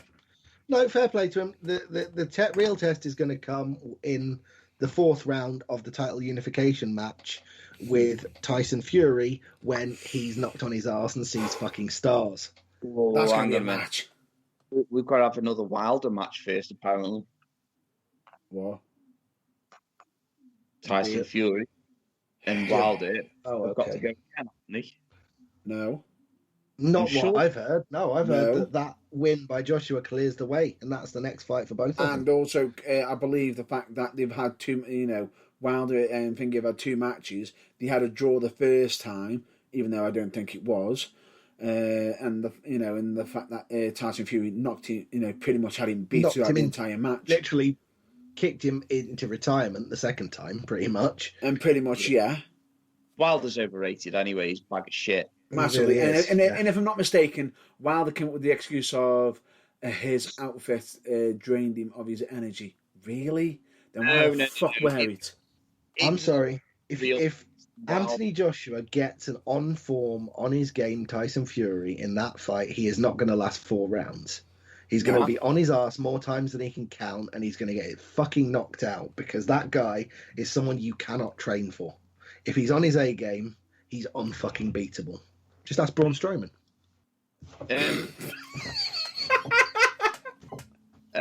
Yeah. So, yeah, there we go. But yeah, no, like I say, while the only thing that was weighing him down during that match was his fucking ego, just like it was first time round. And I hate to say this, but Tyson Fury will beat Anthony Joshua. Absolutely agree. He is 100%. Even firing at 70%, he's better than Anthony Joshua. Bearing in mind that Anthony Joshua doesn't have the punch power that Wilder has, and Wilder got a good clean hit on the Gypsy King. And did nothing. And he just carried on. And what did the Gypsy King do? Well, that was right. He did an impersonation of Undertaker and got the puck back up within seconds. Yeah, exactly. I'm glad we agree, because I had a feeling that was going to be divisive, but no, I'm glad we agree. I don't think Joshua stands a chance against Fury at all. I'll be honest with you, I am a fan of AJ. I am a fan of him. I think he's a very competent boxer, but there's only one Tyson Fury. There's nothing else like him. Yeah, you can't prepare for him. He's just a force of nature. He is just a force of nature. He is, and he's just, oh God. When he got involved in the, Anyway, we're digressing. That's the non-wrestling subject. We've got to get onto the epic wrestling moment. / wrestling fail. The fail. That was this week's is quite a fundamental fail. Oh, good Lord. Even the name is a fail before we even get into what it fucking is. Just the name of it. Did you know that my current opinion is receding? What, like the tides? Like the tides. In fact, it feels like it's receding straight over the edge of a cliff. Right. Let's get down to business. Is there anything you can do about that? Is there maybe something preposterous and outlandish that you can do to try and fix that opinion? Yeah, fucking shave your head and grow bald fucking gracefully. Yeah. Take the Kurt Angle / Big Show approach. What? It's going... / Cesaro as well. What? It's roughly, vaguely, slightly not perfect, and it's going... You can even say the same for Baron Corbin. Baron Corbin, yeah. He was receding. But anyway, in case if anybody wants to know what we are referring to, we are referring to Hogan. Receding. We are referring to Hogan, and if everyone turns around and says, "Well, Hogan knows he was receding," but what's the whole thing with this? The fact is, at one point during his WWE career, right, that Hogan was so terrified of him receding that he somehow come up with a new gimmick.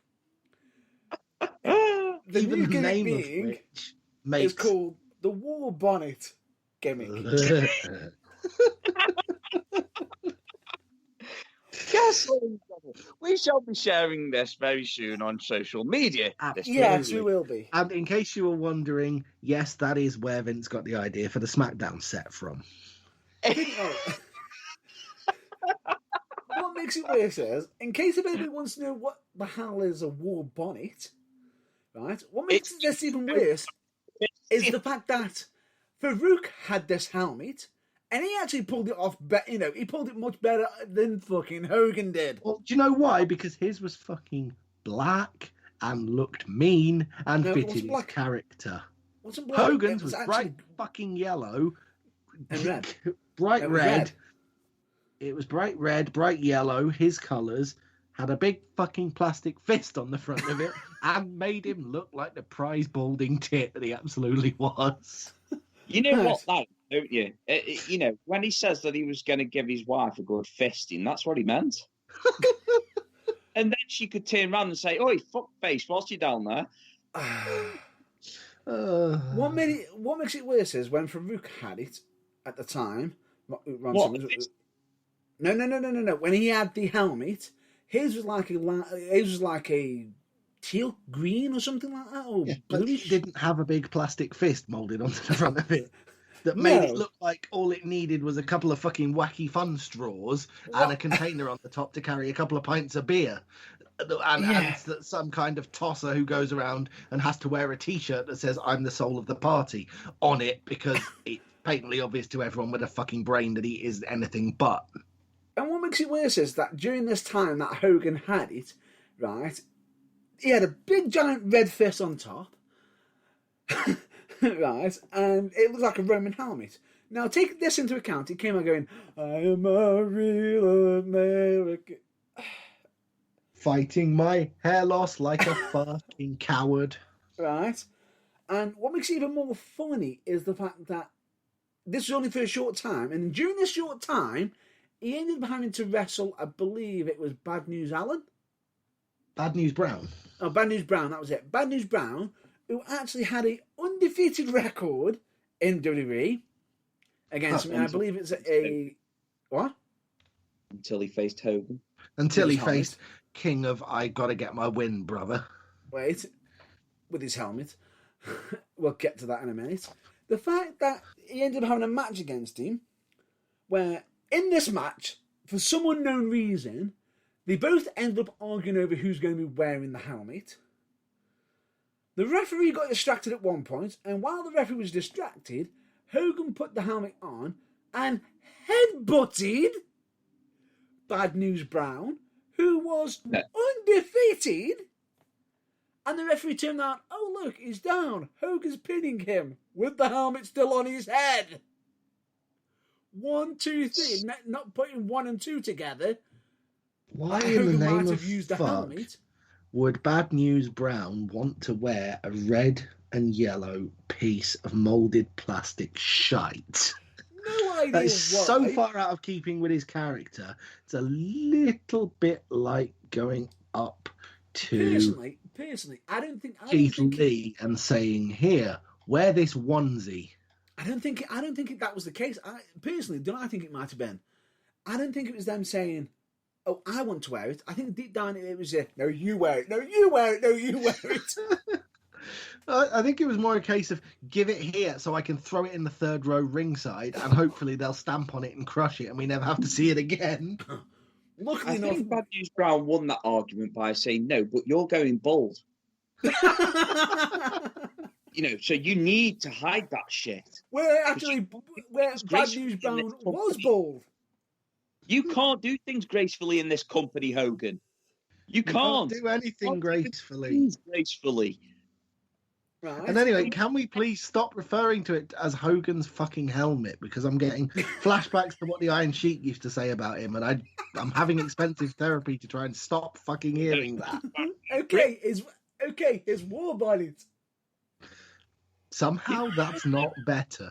It's all to put his war bonnet on so he can go inside of the battlefield. Or into the ring. Anyway. Excuse my Michael Jackson laugh there, people.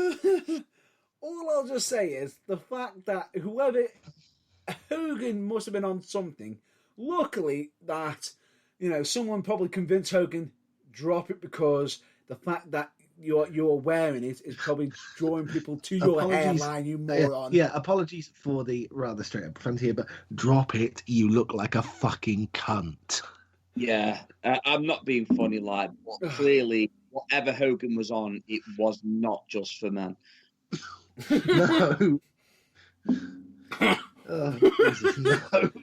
It's almost as bad as the time in WCW when he turned up with his trademark blonde moustache nestling amongst an otherwise completely black fucking beard.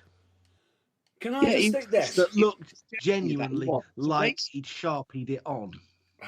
Can I just point this out? He wasn't a racist. Are you ready for this?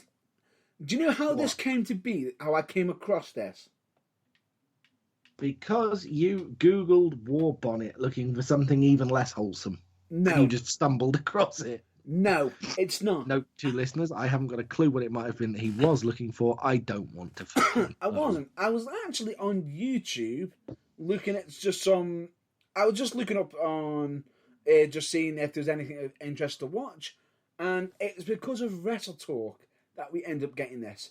And the video I'm referring to is the 10 hilarious WWE wrestling gimmicks you forgot happened. Why, I order. Wrestle Talk, you owe us big time for this. Oh, no. No, we don't owe. No, they don't owe us. In all fairness, we owe them for the great content. Because believe me when I say this, check it out. Because Dude, that we've alone- blathered on for nearly 2 fucking hours about Hulk Hogan's fucking helmet. This is not great content. and his fist. Oh, calm down, face.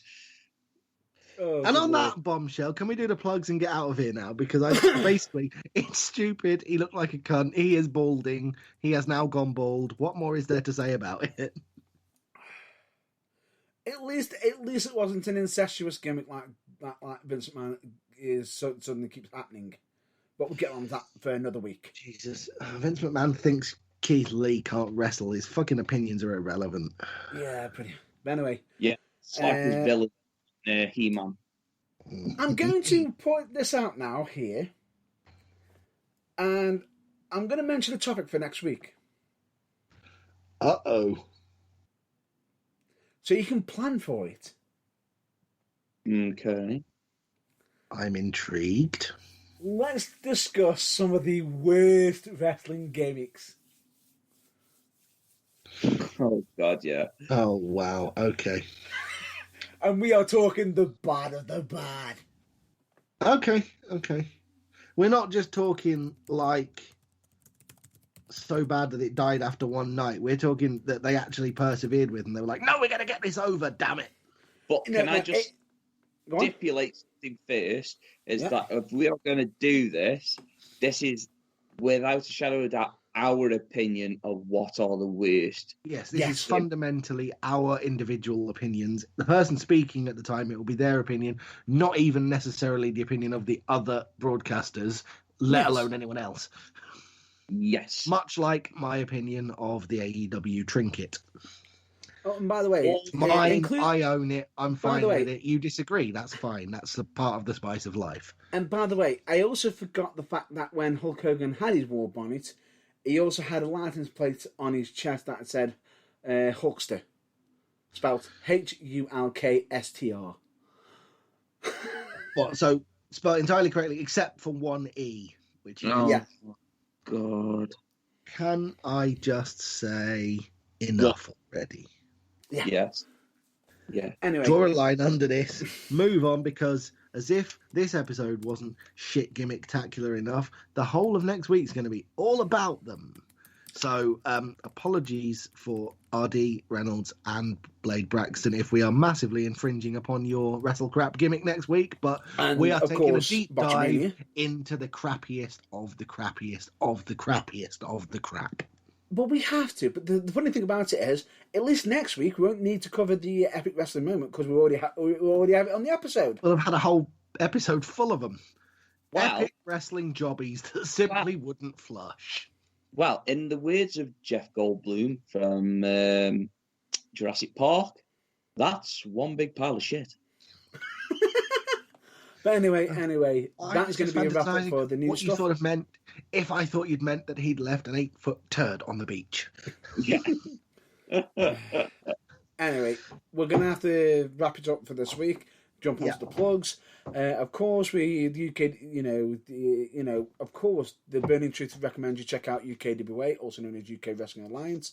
We, of course, also recommend you check out photographers known as Tony Knox, Jessica Servo Photography, and I believe for videography, BA Productions, SW Video, and of course for charitable organisations, we of course also recommend you check out Changes for Health and Wellbeing, Changes Recovery Radio, Mind, Message for Mind, and Donna Louise Hospice Care for Children and Young People, Cancer Research UK. For the lighter side of professional wrestling, seeing as we're going to be covering that a lot next week, we recommend you check out Botchamania, You're Welcome Matthew, and Wrestle Crap. Nice one. And Blade Braxton. I don't mention him often enough, but they're equal partners in Wrestle Crap. Of course. And of course, we also recommend you, check out OSW Review Lads, especially, You're Welcome OSW Review Lads, with also special guests from time to time, Matthew from Botchamania, especially including the What Bar Are They This Week?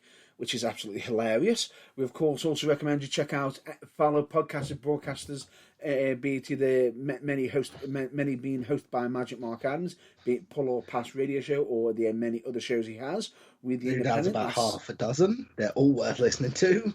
100%. Of course, we also recommend you check out We the Independent. That's with an IE, not a Y, which I believe is hosted by none other than Sugar Dunkerton, formerly known as Pineapple Pete. Oh, they've buried that, have they? Finally. On AEW. And of course, we've also got Think Wrestling, which has the Talking Wrestling interviews hosted by none other than Mr. Tom Baker. And we know we're not on about the former Doctor. Not the fourth Doctor, but in fact, the broadcast host and occasional UKWA commentator. He's part of the woodwork, definitely. And of course, we also recommend you check out Train Pop Culture, Hatred Theory, and of course, we also recommend you check out Kayfabe Music, especially the music that they do great music. It's so good, the fact that you get to hear some of their made music at the beginning of the show and at the end, especially seeing as it's the theme of the Burning Truth. They actually made it. And of course, we also recommend you check out Powered 4 TV, where there's so much wrestling content on there. It is unbelievable. We highly recommend you check it out. It's almost like Netflix and Amazon Prime and Apple TV and all the other streaming services and the WWE Network don't exist, and the only source of entertainment in the whole universe is Powered 4 TV. That's how much content they cram into it. You need an extra lifetime to watch it all. But that doesn't mean you shouldn't try. And it costs you the amount of, JB? $3.99 and up, depending on what you'd want to subscribe to. But the base tier is $3.99, which is a fucking bargain, because what is that these days? Half a cup of weak piss water at a well-known high street coffee chain? And if you're trying to eat healthily, it's the cost of a Mars bar. Yeah. Unless you're diabetic. If you're trying to eat healthily, it's the cost of a supposedly brilliantly good for you, even though it isn't, I won't mention the brand, fruit smoothie. Yes. Oh, yeah. Yes, but anyway, the point being is... Guilty as hell.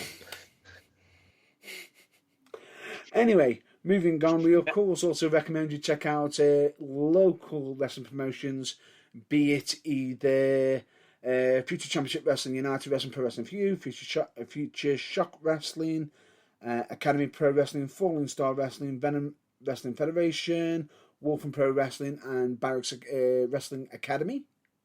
Yay. And many more. Of course, if I've missed it. One of them not long ago actually put on a show. I think it was about 12 months ago. I think I mentioned it last week about a cat being exchanged. I do believe they did, yes, but despite your best efforts, we try not to hold that against them. Oh, okay. I just thought I'd mention it. Yeah, Carry yeah. on. And if you want to check out any of those promotions, or indeed what your local promotion is, as well as check out wrestlers in the UK, there's an app for that. It's not just. I don't even. It's not just the UK. I don't think. Or is it in the whole world? Is it basically the best wrestler tracking app in the world? Potentially, yeah. Can you find the cat? I don't know if the cat's got an entry, but I reckon it will have by the end of tonight if you're bored enough. Yay! But you can find wrestlers, including but not limited to a certain Batmans. Batmans. It's Matt Burns, but anyway. And of course, UKWA is on there. I believe you've got many wrestlers on there that are, some of them are actually part of the NXT UK or NXT, especially being the grizzled young veterans who've also got their own little video on NXT on Liverpool, I believe, WWE Network. Number 2.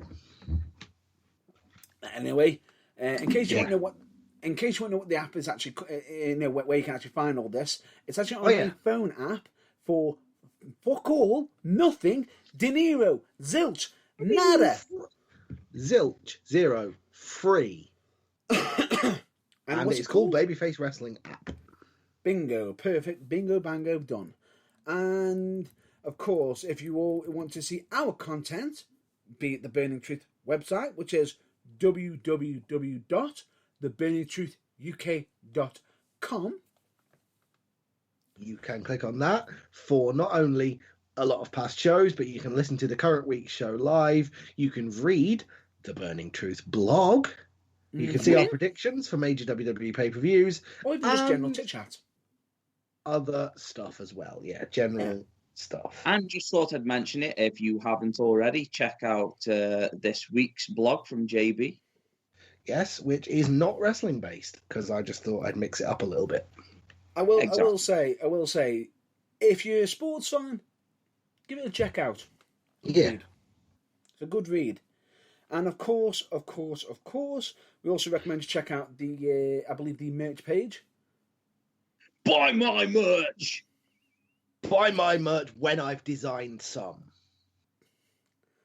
And let's just state this. There is some new merch currently on there, but the new merch isn't stopping there. There is more coming soon. There will be more coming soon, including, hopefully, some stuff that I might get some royalties for, because I might have had a hand in. Of course. Touch wood, fingers crossed. Of course. Touch wood. Wait. You just said you've had a hand in it and you want to touch wood. Please stop it. Do you know? The filth resides 100% in your mind. He's not filthy. Oh, right. Not filthy. No. That one's a cunt. I didn't mention that fucking twat for a reason.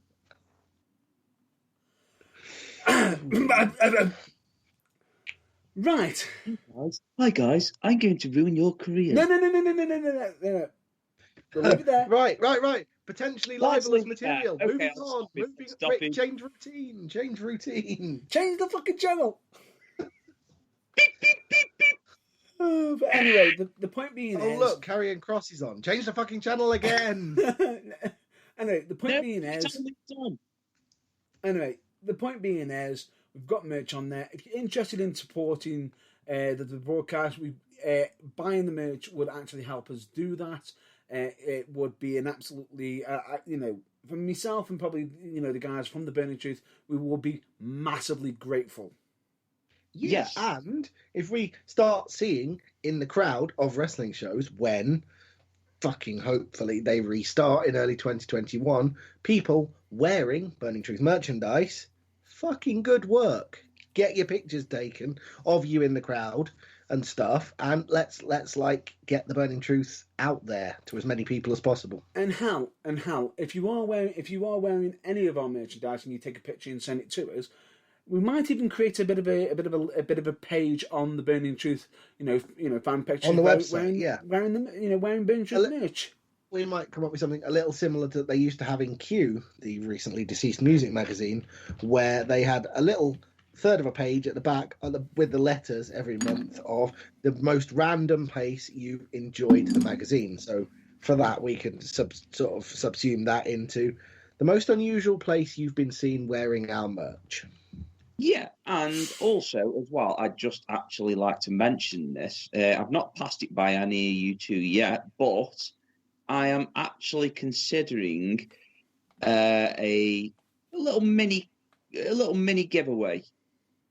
A little mini giveaway for a Monsieur Irvine mug. In actual fact, I may actually join in on that one, actually.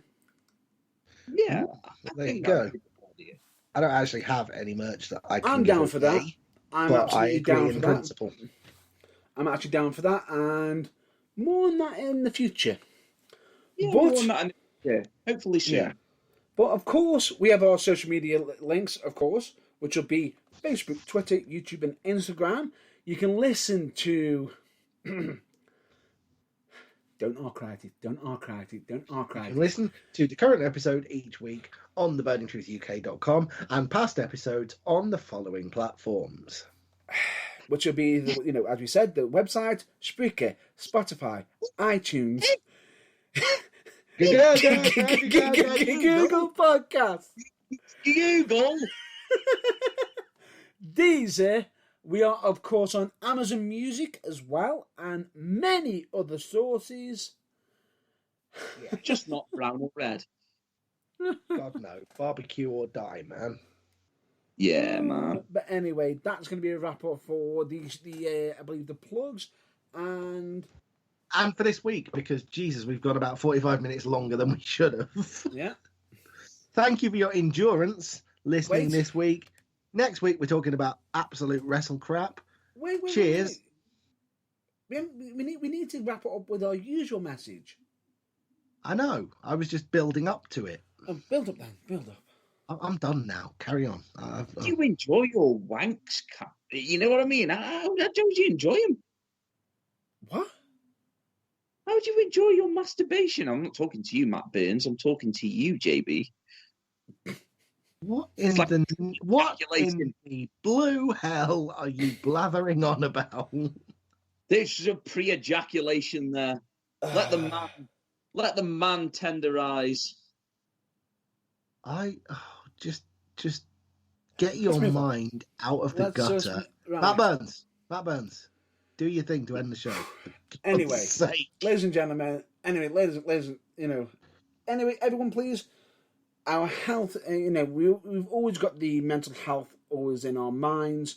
The fact that we do take this serious, and the fact that mental health is a serious subject that should be talked more about, and something that, if you have got mental health issues, don't ever be afraid to discuss it with others, because as we keep saying every week, it is okay to be not okay, and asking for help is in no way at all a sign of weakness. And in doing so, you can end up finding out that people actually there's more care out there for you than you could ever know. Be it either from a family member, be it from a friend, or a work colleague, or even a complete stranger can show you some kindness. Believe me when I say this, it can be more helpful than you can ever know. We of course also recommend you to follow this quote from Tom Campbell from Cultaholic, which is never compare your behind the scenes to other people's greatest hits. And and another quote that I don't know who stated. If someone does know, please let us know. Make yourself a priority once in a while.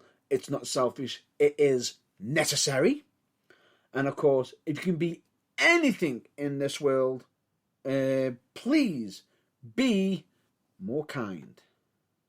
And of course, failing that, kindly observe the first rule of progress and just don't be a dick. It's not just going to be the progress mantra anymore. We'll include it to the Burning Truth mantra as well. It is now also the second rule of the Burning Truth.